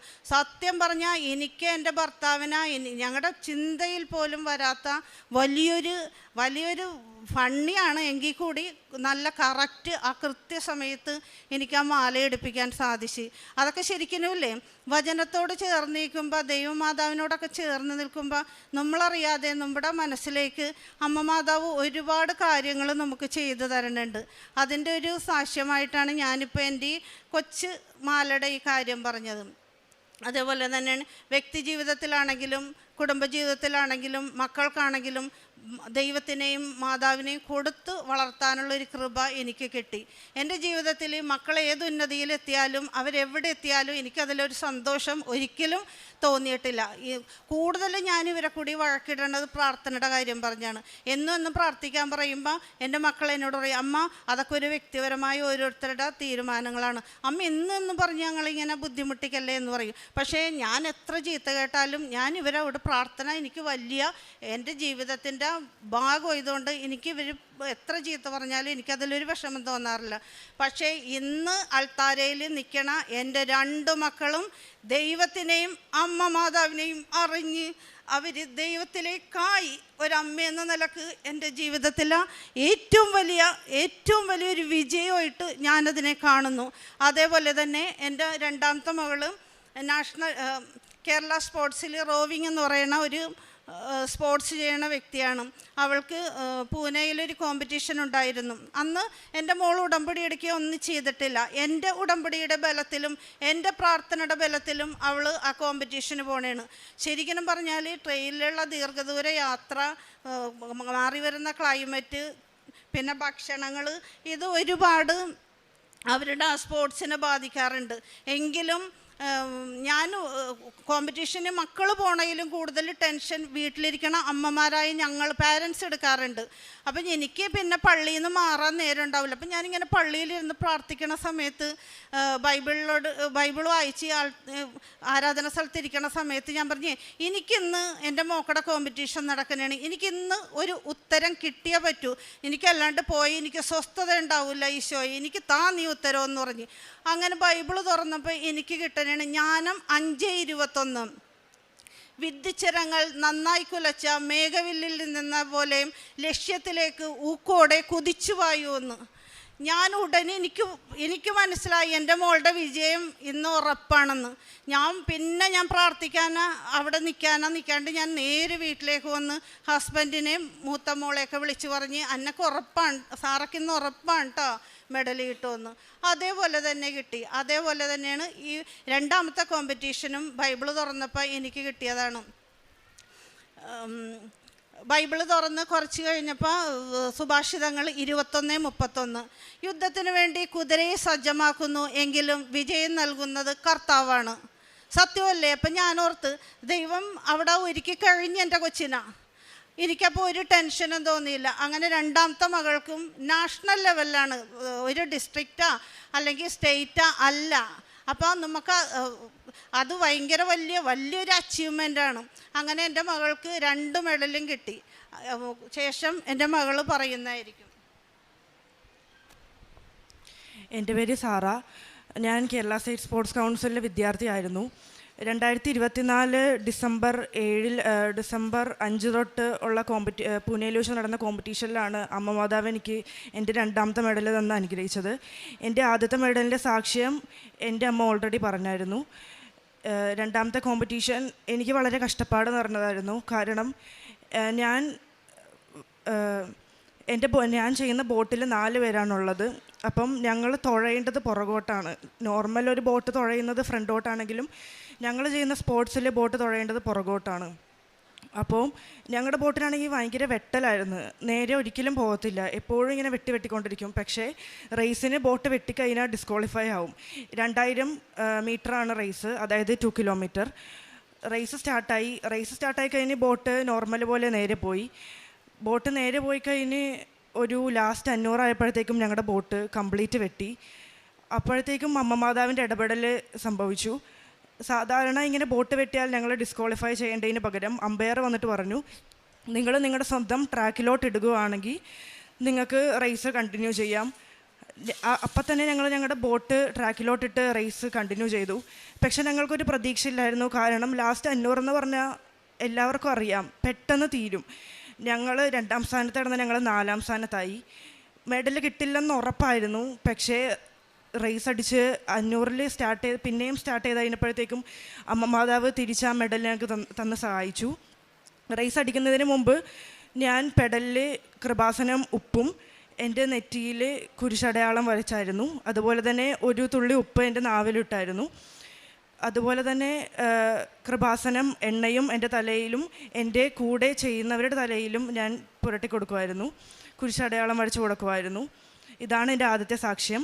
2ാമത്തേത് 2025 ഏപ്രിൽ ആലപ്പുഴയിൽ വെച്ച് നടന്ന ഇൻഡോർ റോവിംഗ് നാഷണൽ ചാമ്പ്യൻഷിപ്പിൽ എനിക്ക് ബ്രോൺസ് മെഡൽ തന്ന് മാതാവ് അനുഗ്രഹിച്ചു. ആ കോമ്പറ്റീഷനും എനിക്കാണെങ്കിൽ വളരെ ടെൻഷനും പെട്ടെന്ന് ദേഷ്യം വരൽ, പാനിക്കാവുമ്പോഴത്തേക്കും എൻ്റെ കയ്യിൽ നിന്ന് മൊത്തത്തിൽ പോവും. അപ്പോഴത്തേക്കും റേസ് കംപ്ലീറ്റ് എൻ്റെ കയ്യിൽ നിന്ന് പോവും. ഇൻഡോർ റോവിംഗ് ചാമ്പ്യൻഷിപ്പ് എന്ന് പറഞ്ഞാൽ കരയിൽ നിന്ന് തുഴയുന്നതാണ്. അതായത് ഒരു മെഷീനുണ്ട്, ആ മെഷീനിൽ നമ്മൾ 2 കിലോമീറ്റർ തുഴയണം, നോർമൽ റേസ് പോലെ തന്നെ. അങ്ങനെ ഞാൻ തുഴഞ്ഞ് റേസ് സ്റ്റാർട്ടാവുന്നതിന് മുമ്പ് എനിക്കൊരു പ്രശ്നം പറ്റി. എൻ്റെ RFI കാർഡ് ഞാൻ മറന്നു. RFI കാർഡ് ഇല്ലെങ്കിൽ എനിക്ക് റേസ് സ്റ്റാർട്ട് ചെയ്യാൻ പറ്റത്തില്ല. RFI കാർഡ് ഞാൻ ഞങ്ങളുടെ ജിമ്മിൽ വെച്ച് മറന്നു. അങ്ങനെ ഞാൻ റേസ് സ്റ്റാർട്ട് ആവുന്നതിന് മുമ്പ് RFI കാർഡ് ചോദിച്ചപ്പോഴത്തേക്കും എൻ്റെ കയ്യിലില്ല. ആകെ എനിക്ക് കുറച്ച് സമയമേ ഉള്ളൂ. ഞാൻ പെട്ടെന്ന് പോയി RFI കാർഡ് എടുത്ത് വന്നപ്പോഴത്തേക്കും എൻ്റെ കയ്യിൽ ഞാൻ കൃപാസന ഉപ്പ് ഇട്ടായിരുന്നു. ഉപ്പ് എൻ്റെ കയ്യിൽ നിന്ന് പോയി. എനിക്ക് പെടലിൽ ഉപ്പ് തേക്കാൻ പറ്റിയില്ല. ഞാൻ ആകെ കുഴഞ്ഞിരിക്കുന്ന ടൈമായിരുന്നു. അപ്പോഴത്തേക്കും ഞാൻ വിചാരിച്ചു ഇനി എനിക്ക് ഉപ്പെടുക്കാൻ ടൈമില്ല. പക്ഷേ ഞാൻ അമ്മ മാതാവിനോട് പറഞ്ഞ് എന്നെ പൂർണ്ണമായിട്ട് അമ്മക്ക് തരണേണ്, എനിക്കിനി ഉപ്പ് തേക്കാൻ പറ്റത്തില്ല, എൻ്റെ കൂടെ അടിച്ചോളണം, എനിക്ക് എൻ്റെ ശക്തി കൊണ്ട് അടിച്ച് മെഡൽ കിട്ടൂലെന്ന് നല്ല ഉറപ്പായിരുന്നു. അമ്മയുടെ അനുഗ്രഹം കൊണ്ട് മാത്രമാണ് എനിക്ക് എൻ്റെ 2ാമത്തെ മെഡലും അമ്മ തന്ന് അനുഗ്രഹിച്ചത്. ആ റേസിൽ എനിക്ക് ബ്രോൺസ് മെഡൽ തന്ന് അമ്മ മാതാവ് അനുഗ്രഹിച്ചു. ഈ 2 അനുഗ്രഹങ്ങൾക്കും ഞാൻ അമ്മ മാതാവിനോട് 1000 നന്ദി പറയുന്നു. ഞാൻ അതിനുശേഷമാണ് വന്ന് ഉടമ്പടി എടുക്കുന്നത്. ഉടമ്പടി ഫെബ്രുവരി 13, 2026 വന്നെടുത്തു. ഉടമ്പടി എടുത്തതിന് ശേഷം എൻ്റെ ജീവിതത്തിൽ ഒട്ടേറെ മാറ്റങ്ങൾ സംഭവിച്ചു. എനിക്കാണെങ്കിൽ പള്ളി പോകും, പക്ഷേ എനിക്ക് മര്യാദക്ക് കുർബാന കൂടാനോ ശ്രദ്ധ കൊടുക്കുക അങ്ങനെയൊന്നും ചെയ്യത്തില്ല. കുർബാന കൂടും, തിരിച്ചു വരും, അത്രയേ ഉള്ളൂ. പിന്നെ മൊബൈലിൽ ഞാൻ ഭയങ്കര അഡിക്റ്റായിരുന്നു. ഒരു സെക്കൻഡ് കിട്ടിയ ആ ടൈം എനിക്ക് മൊബൈലിൽ നോക്കണം. പഠിക്കുകയൊന്നുമില്ലായിരുന്നു. ഭയങ്കര മടി, കുമ്പസാരമൊന്നുമില്ല. ഉടമ്പടി എടുത്തതിന് ശേഷം 2 ആഴ്ച കൂടുമ്പോൾ ഞാൻ കുമ്പസാരിക്കാൻ തുടങ്ങി. പ്രാർത്ഥനയിൽ സജീവമായി. ദിവസം തോറും ദിവ്യബലികളിൽ പങ്കെടുക്കാൻ തുടങ്ങി. എനിക്ക് എൻ്റെ മടി കംപ്ലീറ്റായിട്ട് അമ്മ മാതാവ് മാറ്റിത്തന്നു. ഈ അനുഗ്രഹങ്ങൾക്ക് ഞാൻ ഒരുപാട് അമ്മ മാതാവിനോട് നന്ദി പറയുന്നു. പിന്നെ എൻ്റെ പ്രേക്ഷിത പ്രവർത്തനം എന്ന് പറഞ്ഞാൽ ഞാൻ എല്ലാവർക്കും വീടുകൾ കയറി പത്രം കൊടുക്കും. ചില ആൾക്കാർ വേണ്ടെന്ന് പറയും, പക്ഷെ എന്നാലും ഞാൻ കൊടുക്കും, നിർബന്ധിപ്പിച്ചൊക്കെ കൊടുക്കും. പിന്നെ കുറേ പേര് വേണ്ട എന്ന് പറഞ്ഞ് ഇവിടെ എല്ലാവർക്കും അറിയാൻ പറ്റും, അതായത് നമ്മളൊരുമാതിരി നോട്ടവും അവരുടെ ഓരോ മുഖഭാവങ്ങളും മാറും. പക്ഷെ എന്നാലും ഞാനതൊക്കെ സഹിച്ച് അമ്മ മാതാവിന് വേണ്ടി ഞാനതൊക്കെ സഹിച്ച് പത്രം വേറെ വീടുകളിലും വേണ്ടാത്തവർക്ക് ഞാൻ കൊടുക്കില്ല. കാരണം അവർക്ക് കൊടുത്തു കഴിഞ്ഞാൽ അവർ ചിലപ്പോൾ അത് നല്ല രീതിയിൽ ഉപയോഗിക്കില്ലെങ്കിലോ എന്ന് ഓർത്ത് ഞാൻ അവർക്ക് കൊടുക്കില്ല. പിന്നെ ആഴ്ചയിൽ ഒരിക്കൽ എറണാകുളം ആശുപത്രിയിൽ പൊതിച്ചോറ് കൊടുക്കും. ഇതൊക്കെയാണ് ഞാൻ ചെയ്ത പ്രേക്ഷിത പ്രവർത്തനങ്ങൾ. എനിക്ക് ഈ 2 അനുഗ്രഹങ്ങൾ തന്ന അമ്മ മാതാവിന് 1000 നന്ദി. എൻ്റെ പേര് അന്ന. ഞാൻ 2024 ആദ്യമായിട്ട് ഉടമ്പടി എടുക്കുന്നത്. പക്ഷേ എനിക്ക് ആദ്യത്തെ ഉടമ്പടി കംപ്ലീറ്റ് ചെയ്യാൻ പറ്റിയില്ല. ഞാനത് ബ്രേക്ക് ചെയ്തു. അത് കഴിഞ്ഞ് കുറച്ച് കഴിഞ്ഞപ്പോൾ ഞാൻ എൻ്റെ ജർമ്മൻ എക്സാമും ജർമ്മൻ ക്ലാസ്സും ഒക്കെ ഓൾറെഡി കംപ്ലീറ്റ് ആയി. ജർമ്മൻ എക്സാമൊക്കെ എഴുതി. ജർമ്മൻ എക്സാം എഴുതി റിസൾട്ടിന് വേണ്ടി വെയിറ്റ് ചെയ്തിരിക്കുന്ന സമയമായിരുന്നു. അത് കഴിഞ്ഞ് റിസൾട്ട് ഓട്ടോമാറ്റിക്കലി വന്നു. ഞാൻ ആഗ്രഹിച്ചത് കിട്ടി. പക്ഷെ അത് കഴിഞ്ഞ് പിന്നെ ഞാൻ ഉടമ്പടി കണ്ടിന്യൂ ചെയ്യാനോ അല്ലെങ്കിൽ 2ാമത് ഉടമ്പടി എടുക്കാനോ ഒന്നും എനിക്ക് ആഗ്രഹം ഉണ്ടായില്ല. അത് കഴിഞ്ഞ് അമ്മ എൻ്റെ അടുത്ത് കുറച്ച് പ്രഷർ ചെയ്തപ്പോൾ പിന്നെ ഞാൻ ഒന്നും കൂടെ 2ാമത് ഉടമ്പടി എടുത്തു. ഈ ഉടമ്പടി എടുത്ത് ഫസ്റ്റ് ഒരു 2 days 3 days ഒക്കെ പിന്നെയും രാവിലെ എണീക്കുമായിരുന്നു. പിന്നെ എനിക്ക് രാവിലെ എണീക്കാൻ പറ്റുന്നില്ല. അങ്ങനെ ഞാൻ ആ ഉടമ്പടിയും ബ്രേക്ക് ചെയ്തു. ഈ സമയത്താണ് എൻ്റെ അമ്മ സാക്ഷ്യം പറഞ്ഞു കഴിഞ്ഞിട്ട് എൻ്റെ അമ്മയുടെ ഫ്രണ്ടിൻ്റെ മോൻ ജർമ്മനിയിൽ അച്ഛനാണെന്ന് പറഞ്ഞ് അവിടെ ഹോസ്പിറ്റലിൽ നഴ്സിങ്ങിന് വേക്കൻസി ഉണ്ട്, അപ്പോൾ എനിക്ക് അപ്ലൈ ചെയ്യാൻ താല്പര്യമുണ്ടെങ്കിൽ അപ്ലൈ ചെയ്തോ എന്ന് പറഞ്ഞ് ഒരു ഓപ്ഷൻ വന്നു. പക്ഷേ ഈ സമയത്ത് ഒരു 500+ സ്റ്റുഡൻസ് ഉണ്ട്. ഇതിൽ എൻ്റെ ലാംഗ്വേജിൽ എനിക്ക് അത്ര കോൺഫിഡൻസ് ഉണ്ടായിരുന്നില്ല. സർട്ടിഫിക്കറ്റ്സ് ഉണ്ട്, പക്ഷേ എനിക്ക് കോൺഫിഡൻസ് ഉണ്ടായിരുന്നില്ല. അതുകൊണ്ട് ഞാൻ ജസ്റ്റ് അമ്മ പറഞ്ഞതുകൊണ്ടും പിന്നെ ആൻറ്റീനെ എനിക്ക് അറിയാവുന്നതുകൊണ്ടും ഞാൻ ജസ്റ്റ് ഒന്ന് അപ്ലൈ ചെയ്തു. അവരാകെ 25 സ്റ്റുഡൻസിനെ എടുത്തുള്ളൂ. അതിൽ എനിക്ക് ഒരു പാർട്ടാകാൻ പറ്റി. അതും അമ്മ മാതാവിൻ്റെ അനുഗ്രഹം. അങ്ങനെ ഇൻ്റർവ്യൂ കഴിഞ്ഞിട്ട് എനിക്ക് പിന്നെ റെസ്പോൺസ് ഒന്നും ഉണ്ടായില്ല. ഒരു 1 year പ്രോസസ്സായിരുന്നു. ഇൻ്റർവ്യൂ കഴിഞ്ഞിട്ട് മൊത്തം ബ്ലാങ്കായി നിൽക്കുന്ന സമയത്ത് ഒരു ദിവസം അമ്മേൻ്റെ അടുത്ത് പറഞ്ഞു, ഒന്ന് കൊന്ത ചൊല്ലി നോക്ക്, അപ്പോൾ ഇന്ന് എന്തായാലും ഒരു അത്ഭുതം നടക്കുമെന്ന്. ഞാനങ്ങനെ അമ്മ പറയുന്നത് ഞാനങ്ങനെ നിരസിക്കാറില്ല. അതുകൊണ്ട് ഞാൻ കൊന്ത ചൊല്ലി രാവിലെയാണ് ചൊല്ലിയത്. വൈകിട്ട് തന്നെ എനിക്ക് മെയിൽ അയച്ചു, ഞാൻ കോൺട്രാക്റ്റ് ഷെയർ ചെയ്യുന്നുണ്ടെന്ന് പറഞ്ഞ്. കോൺട്രാക്റ്റ് കയ്യിൽ കിട്ടി. വിസയ്ക്ക് സബ്മിറ്റ് ചെയ്തു. ഫസ്റ്റ് വിസ റിജക്ഷൻ ആയിരുന്നു. എന്നോടൊരു സർട്ടിഫിക്കറ്റ് ചോദിച്ചിട്ടുണ്ടായിരുന്നു, ഒരു എക്സ്ട്രാ സർട്ടിഫിക്കറ്റ്. അപ്പോൾ യൂഷ്വലി എൻ്റെ ഹോസ്പിറ്റൽ എനിക്കൊരു എമൗണ്ട് പ്രൊവൈഡ് ചെയ്യും. ആ എമൗണ്ടിൻ്റെ 5 പൈസ പോലും അവർ കൂട്ടി ചോദിക്കാൻ തരില്ല, കാരണം അവരുടെ റൂൾസ് അങ്ങനെയാണ്. പക്ഷേ എൻ്റെ വിസ റിജക്ഷൻ്റെ ഫസ്റ്റ് റീസൺ എൻ്റെ ഈ എമൗണ്ട് സഫീഷ്യൻ്റ് അല്ല, ഇതിൽ നിന്ന് ഒരു 25 euros കൂടെ കൂടുതൽ വേണമെന്നായിരുന്നു. അപ്പോൾ എനിക്ക് ഓൾറെഡി ടെൻഷനായി, കാരണം എനിക്ക് ജർമ്മൻ റൂൾസ് നന്നായിട്ട് അറിയാം. എൻ്റെ ലൈഫിലും എൻ്റെ പരിചയത്തിൽ ആർക്കും ഈ എമൗണ്ട് കൂട്ടിക്കൊടുക്കാറില്ല. അവരെന്ത് എമൗണ്ടാണോ കോൺട്രാക്റ്റിൽ തരുന്നത് ആ എമൗണ്ട് തന്നെ നമ്മൾ അക്സെപ്റ്റ് ചെയ്യണം. പിന്നെ എൻ്റെ എമൗണ്ടിൽ ഞാൻ ഓക്കെ ആയിരുന്നു, പക്ഷേ എന്നാൽ പോലും എൻ്റെ ജർമ്മൻ എംബസി അത് റിജക്റ്റ് ചെയ്തതുകൊണ്ട് ഞാൻ ഈ ഒരു മെയിൽ എൻ്റെ ഹോസ്പിറ്റലിന് അയച്ചു. ഞാൻ എന്നിട്ട് ഒരു ദിവസം തന്നെ ഞാൻ സന്തോഷകരം, ദുഃഖകരം, മഹിമ, പ്രകാശത്തിൻ്റെ 4 കൊന്തകൾ ഞാൻ എല്ലാ ദിവസവും ചൊല്ലുമായിരുന്നു. പിന്നെ ഏശയ്യ 45:2-3 ഇത് ഞാൻ 33 തവണ 33 പ്രാവശ്യം ചൊല്ലാമെന്ന് പറഞ്ഞു ഞാൻ നേർന്നിട്ടുണ്ടായിരുന്നു. അങ്ങനെ ഇത് എല്ലാ ദിവസവും ചൊല്ലും. പിന്നെ ബൈബിൾ വായിക്കും, കൊന്ത മുടക്കാറില്ല, കുടുംബ പ്രാർത്ഥന വേറെ, പേഴ്സണൽ പ്രേയേഴ്സ് ഉണ്ട്, കുർബാന മുടക്കാറില്ല, പിന്നെ പ്രത്യക്ഷീകരണ പ്രാർത്ഥന, ഉടമ്പടി റിലേറ്റഡ് ആയിട്ടുള്ള എല്ലാ പ്രാർത്ഥനകളും ഞാൻ ചൊല്ലുമായിരുന്നു. അങ്ങനെ 2 ഡേയ്സിനുള്ളിൽ എൻ്റെ ജർമ്മനിയിൽ നിന്ന്, എൻ്റെ ഹോസ്പിറ്റലിൽ നിന്ന് പറഞ്ഞു ഞങ്ങൾ ഓക്കെയാണ്, എമൗണ്ട് കൂട്ടിത്തരാൻ, അപ്ഡേറ്റ് ചെയ്തിട്ടുള്ള കോൺട്രാക്റ്റ് ഷെയർ ചെയ്യാമെന്ന് പറഞ്ഞു. ഈ കോൺട്രാക്റ്റ് കിട്ടി. രണ്ടാമത് വിസക്ക് വെച്ചപ്പോൾ എന്നോട് പറഞ്ഞു പിന്നെയും ആ വിസ റിജക്റ്റഡ് ആയി. കാരണം എൻ്റെ ഇൻകമിൻ്റെ സഫിഷ്യൻ്റ് എക്സ്പ്ലെയിൻ ചെയ്തിട്ടുള്ള പ്രൂഫ് വേണം. ജസ്റ്റ് ഒരു എനിക്ക് മന്ത്ലി എമൗണ്ട് അല്ല വേണ്ടത്, എൻ്റെ ഇൻകം അപ്ഡേറ്റ് ചെയ്തിട്ടുള്ള സഫിഷ്യൻറ്റ് പ്രൂഫ്. അതായത് എനിക്ക് അക്കോമഡേഷൻ ഫ്രീ ആണ്, പക്ഷെ എന്നാൽ പോലും അതിൻ്റെ പ്രൂഫ് കാണിക്കണം എന്ന് പറഞ്ഞു. ഞാനിത് പിന്നെയും എൻ്റെ മെയിൽ അയച്ചു. യൂഷ്വലി ജർമ്മൻസിന് അങ്ങനെ എപ്പോഴെപ്പോഴും മെയിൽ അയക്കുന്നതൊന്നും ഇഷ്ടമല്ല. അവർ ഫ്രണ്ട്ലി ആണ്, പക്ഷെ എന്നാലും അവർക്ക് അധികം മെയിലിനോട് താല്പര്യമില്ല. പക്ഷെ എന്നാലും ഞാൻ പ്രാർത്ഥിച്ച് ഉപ്പിട്ട് പ്രാർത്ഥിച്ച് മെയിൽ അയച്ചു. 2 ഡേയ്സിനുള്ളിൽ എനിക്ക് അതും തന്നു. അങ്ങനെ ഞാൻ 3ാമത്തെ തവണ വിസക്ക് വെച്ച് തലേ ദിവസമാണ് ഞാൻ ഇവിടെ 3ാമത് ഉടമ്പടി പുതുക്കുന്നത്. ഉടമ്പടി പുതുക്കി കഴിഞ്ഞ് ഞാൻ പിന്നെ കണ്ടിന്യൂസ് ആയിട്ട് എല്ലാ പ്രാർത്ഥനകളും ചൊല്ലാൻ തുടങ്ങി. അങ്ങനെ എനിക്ക് 2 പ്രാവശ്യം വിസ റിജക്റ്റഡ് ആയ എനിക്ക് 3ാമത് ഞാൻ ഉടമ്പടി വെച്ചിട്ട് 7 ദിവസത്തിനുള്ളിൽ എനിക്ക് മാതാവ് എൻ്റെ വിസ തന്നു. അതും ഞാൻ ഒട്ടും എക്സ്പെക്റ്റ് ചെയ്തില്ല. കാരണം 2 ആഴ്ചക്കുള്ളിലാണ് യൂഷ്വലി വിസ പ്രോസസ്സിങ് നടക്കുന്നത്. അതിന് മുമ്പ് ഒരിക്കലും തരില്ല. കാരണം ഞാൻ ആഗ്രഹിച്ചൊരു ഡേറ്റ് 19th ആയിരുന്നു.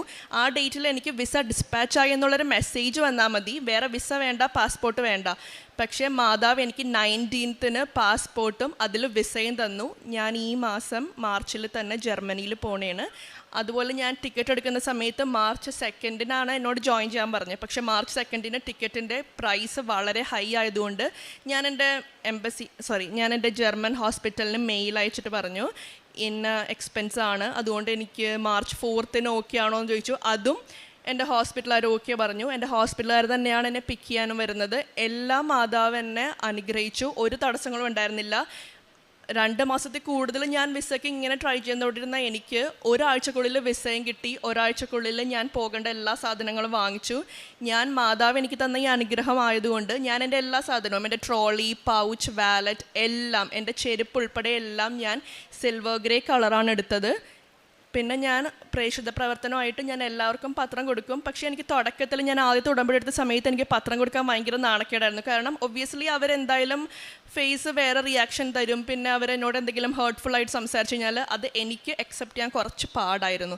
അപ്പോൾ അതുകൊണ്ട് എനിക്ക് ഈ നാണക്കേട് കാരണം ഞാൻ പറഞ്ഞു ഞാൻ പത്രം കൊടുക്കാൻ എനിക്ക് പറ്റില്ല. കാരണം എനിക്ക് പരിചയമുള്ളവരൊക്കെ വന്ന് ചോദിച്ചു കഴിഞ്ഞാൽ അത് എനിക്കൊരു നാണക്കേടാണ്, എന്താ പത്രം കൊടുത്ത് നിൽക്കുന്നത്, അതൊക്കെ ചോദിച്ചു കഴിഞ്ഞാൽ എനിക്ക് കുറച്ച് നാണക്കേടായിരുന്നു. പക്ഷെ അത് കഴിഞ്ഞ് ഞാൻ 3ാമത് ഉടമ്പടി പുതുക്കിയപ്പോൾ ഞാനാണ് ഇനീഷ്യേറ്റീവ് എടുത്തിട്ട് ഞാൻ എല്ലാ വീടുകളിലും, എല്ലാ ബസ് സ്റ്റാൻഡിലും, ഓട്ടോ സ്റ്റാൻഡിലൊക്കെ ഞാൻ പത്രം കൊടുക്കാൻ തുടങ്ങി.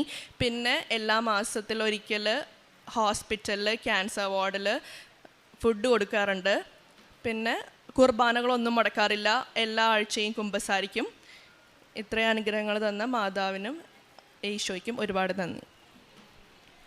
എന്നെ സംബന്ധിച്ച് എൻ്റെ ഫസ്റ്റ് സാക്ഷ്യം കഴിഞ്ഞപ്പോഴാണ് എൻ്റെ 10th പഠിച്ച, അതൊരു 30 വർഷം പുറകോട്ടുള്ള ഫ്രണ്ട്സാണ്. എൻ്റെ സാക്ഷ്യം കേട്ടിട്ട് ഞങ്ങൾ 6 ഫ്രണ്ട്സ് വീണ്ടും റീജോയിൻ ചെയ്ത്. അതിലൊരു ഫ്രണ്ട് വഴിയാണ് എൻ്റെ മോൾക്ക് ഇപ്പോൾ ജർമ്മനി പോകാനുള്ള ഒരു സാഹചര്യം ഉണ്ടായത്. അപ്പം ഞാൻ ഓർക്കനാണ്, നമ്മൾ ഉടമ്പടി എടുക്കുമ്പോൾ ഒന്നും നമ്മളുടെ മുന്നിൽ പ്രതീക്ഷകളോ അങ്ങനെ ഒന്നും നമ്മൾ മുന്നിൽ കണ്ടുകൊണ്ടല്ല, നമ്മുടെ അപ്പോഴുള്ള ആവശ്യങ്ങൾ, ഭാവിയിൽ ഇന്നതൊന്നും ചെയ്തു തരുമെന്ന് അങ്ങനെ നമുക്കൊരു കാഴ്ചപ്പാടുകളൊന്നും ഇല്ലാണ്ടാണ് നമ്മൾ ഉടമ്പടി എടുക്കുന്നത്. അപ്പോൾ ശരിക്കും ഇവളെന്നോട് ചോദിച്ച്, ഒരു അച്ഛൻ്റെ ചൊവ്വാഴ്ചത്തെ പ്രയർ കഴിഞ്ഞപ്പോൾ തന്നെ ഇവൾ വിളിച്ചിട്ട് എന്നോട് ചോദിച്ച് നിൻ്റെ മോൾക്ക് ജർമ്മനി പോകാൻ താല്പര്യമുണ്ടാന്ന് ചോദിച്ച്. അപ്പോൾ ഞാൻ ചോദിച്ചു നീ എന്താ ഇങ്ങനെ ചോദിക്കണം, കാരണം അവൾ B2 ഒക്കെ കഴിഞ്ഞ് ഞങ്ങൾ ഏജൻസി വഴി പോകാൻ വേണ്ടിയുള്ള കാര്യങ്ങൾ നോക്കണേണെന്ന് പറഞ്ഞ്. ഉടനെ തന്നെ ഇവൾ എന്നോട് പറഞ്ഞ് ഒരിക്കലും വല്ല ചീറ്റിങ്ങൊക്കെ ആയിരിക്കും, പിന്നെ എത്ര ലക്ഷം രൂപ കൊടുക്കണം, നീ അതിനൊന്നും നിൽക്കണ്ട, എൻ്റെ ചേച്ചിയുടെ മോൻ ജർമ്മനിലെ അച്ഛനാണ്, ഞാനൊന്ന് സംസാരിക്കട്ടെ, കോൺവെൻറ്റ് വഴി കുട്ടികളെ കൊണ്ടുപോകണമെന്ന് എനിക്കറിയാം, ഞാൻ അങ്ങനെ സംസാരിക്കാമെന്ന് പറഞ്ഞു. ഇവളത് പറഞ്ഞു കഴിഞ്ഞ് ഒരാഴ്ച കഴിഞ്ഞ് ഇതേപോലെ ഒരു ചൊവ്വാഴ്ച അച്ഛൻ്റെ പ്രെയർ കഴിഞ്ഞപ്പോൾ ഇവൾ വീണ്ടും വിളിച്ചിട്ട് എന്നോട് പറയാനാണ്, നീ ഉടനെ തന്നെ എന്നെ കോൺവെൻറ്റിൽ കൊണ്ടേ കൊച്ചിൻ്റെ ഡീറ്റെയിൽസ് കൊടുക്കാമെന്ന് പറഞ്ഞു. ശരിക്കും ഇപ്പം എൻ്റെ മോളിപ്പോൾ മാർച്ചിൽ ജർമ്മനി പോകണത് ടിക്കറ്റിൻ്റെ പൈസയും പിന്നെ അതുകൂടാണ്ട് അവൾക്ക് കൊണ്ടുപോകാനുള്ള സാധനങ്ങളുടെ എന്താണ് വേണ്ടതെന്ന് ചോദിച്ചാൽ അതിനും മാത്രമാണ് ഞങ്ങൾക്ക് ആകെ ക്യാഷ് ചിലവായേക്കണം. 1 രൂപ പോലും വേറെ നമുക്ക് ഒരു ഏജൻസിക്ക് ആർക്കും തന്നെ ഒന്നും തന്നെ നമുക്ക് അനാവശ്യമായ ചിലവുകളൊന്നും വന്നില്ല. ഇതും പരിശുദ്ധ അമ്മയുടെയും ഈശോയുടെയും ഇടപെടലാണെന്ന് ഞാൻ തീർച്ചയായിട്ടും വിശ്വസിക്കണം. പിന്നെ ഇപ്പോൾ ഉടമ്പടിക്ക് ഞാൻ 6 നിയോഗങ്ങൾ ഒരിക്കലും എൻ്റെ ജീവിതത്തിൽ വെക്കാറില്ല. കാരണം ഞങ്ങൾക്ക് കൂടുതൽ പ്രാധാന്യം എൻ്റെ കുടുംബം, എൻ്റെ മക്കൾ, എൻ്റെ കസിൻസ് എല്ലാവരും ഞങ്ങൾ ആത്മീയമായി ഉയരണം. അതാണ് ഞാൻ കൂടുതലും വെക്കാറുള്ളത്. അപ്പോൾ ഭയങ്കര 2 വിസ റിജക്ഷൻ വന്നിരിക്കുന്ന സമയത്താണ് ഞാൻ 6 ഉടമ്പടി വെച്ചത്. ആ സമയത്ത് ഞാൻ പ്രാർത്ഥിച്ചത്, എനിക്ക് എൻ്റെ മകൾ ജർമ്മനി പോണതിന് 1 രൂപ പോലും എനിക്ക് ചിലവില്ല. അതേസമയം പാവങ്ങൾ ലോണെടുത്തും പിന്നെ ഏജൻസികളാൽ പറ്റിക്കപ്പെട്ടും ഒത്തിരി മക്കൾ വിസക്ക് വേണ്ടി കാത്തിരിക്കുന്നുണ്ട്. അമ്മ മാതാവേ, നീ അവരുടെ കാര്യം സാധിച്ചു കൊടുക്കാനാണ്. എൻ്റെ കൊച്ചിൻ്റെ നിയോഗം ഞാൻ അവിടെ എനിക്ക് വെക്കാൻ തോന്നിയില്ല. അമ്മ എന്നോട് അങ്ങനെ തോന്നിച്ച് ഞാൻ അങ്ങനെ എഴുതി. അതേപോലെ തന്നെ ഇളയ മോളുടെ വിജയത്തിന് വേണ്ടി ഓരോ കാര്യങ്ങൾക്കും ഞാൻ നേരത്തെ പ്രാർത്ഥിക്കുമായിരുന്നു. ഇപ്പം ഞാൻ കൊച്ചിന് വേണ്ടി പ്രാർത്ഥിക്കാൻ നേരത്തെ എൻ്റെ ഉള്ളിലിരുന്ന് പറയുന്നതാണ്, നീ നിൻ്റെ മോളുടെ വിജയത്തിന് വേണ്ടി സന്തോഷിക്കാൻ നീ ആഗ്രഹിക്കുന്നുണ്ടെങ്കിൽ നിൻ്റെ ഇതേ പ്രായത്തിലുള്ള മക്കളോർത്ത് കണ്ണീരൊഴുക്കണ അനവധി മക്കൾ ഈ ആലയത്തിലും അതേപോലെ നിൻ്റെ ചുറ്റുവട്ടത്തും ഈ പരിസരത്ത് വെക്കേണ്ട ഇന്നത്തെ യുവജനങ്ങൾ മുഖാന്തരം വിഷമിക്കണം. നീ അവർക്ക് വേണ്ടി എഴുതെന്ന് പറഞ്ഞ് അങ്ങനെ കഴിഞ്ഞ പ്രാവശ്യം ഉടമ്പടി പുതുക്കിയപ്പോൾ മറ്റുള്ളവർക്ക് വേണ്ടിയാണ്, മക്കൾക്ക് 2 പേർക്കും വെക്കാതെ എൻ്റെ മക്കളുടെ പകരമായിട്ടുള്ള മറ്റു മക്കളുടെ ആവശ്യങ്ങളാണ് ഞാൻ വെച്ചത്. ഇനി എൻ്റെ മുന്നോട്ടുള്ള ജീവിതത്തിലും ഒരിക്കലും എനിക്കിനി എൻ്റെ സ്വന്തമായിട്ടൊരു ആവശ്യങ്ങളൊന്നും ഉണ്ടാവില്ല. കാരണം ഏറ്റവും വലിയ ഞാനൊരു ധ്യാനം കൂടിയപ്പം അന്ന് അവിടുത്തെ അച്ഛൻ പറഞ്ഞു, നിങ്ങൾക്ക് വാടക തന്നേക്കണേണ് നിങ്ങളുടെ മക്കളെ എന്നാണ് പറയണം. കാരണം ഈ മക്കളെ നിങ്ങൾ നല്ല രീതിയിൽ വളർത്തിക്കൊണ്ടുപോകാൻ വേണ്ടി ദൈവം നിങ്ങൾക്ക് തന്നേണ ഗിഫ്റ്റാണ്, നിങ്ങളുടെ സ്വന്തമല്ലെന്നാണ് പറയുന്നത്. അപ്പോൾ എൻ്റെ മനസ്സിലുണ്ടായിരുന്നു അത് വലിയൊരു കാര്യമാണെന്ന്. അതേപോലെ തന്നെ ഞാൻ എൻ്റെ മക്കളെ വെക്കം തന്നെ ഉടമ്പടി എടുത്ത് 2 പേരും ഉടമ്പടിയിലായപ്പോൾ ശരിക്കും എൻ്റെ ജീവിതത്തിലെ ഏറ്റവും സന്തോഷം ഞാൻ അനുഭവിക്കുന്നത് ഇതാണ്. ഒരിക്കലും എൻ്റെ മോൾ ജർമ്മനി പോയി ലക്ഷങ്ങൾ സമ്പാദിക്കണതാ, എൻ്റെ ഇളയ മോളുടെ ഭാവി എന്താകുമെന്നാ. ഇനി എൻ്റെ ജീവിതത്തിൽ ഒരിക്കലും അങ്ങനെ ഒന്നും ഉണ്ടാവില്ല. ഇനി എൻ്റെയും എൻ്റെ കുടുംബത്തിൻ്റെയും പൂർണ്ണമായ ജീവിതം ഈശോയ്ക്കും അമ്മ മാതാവിനും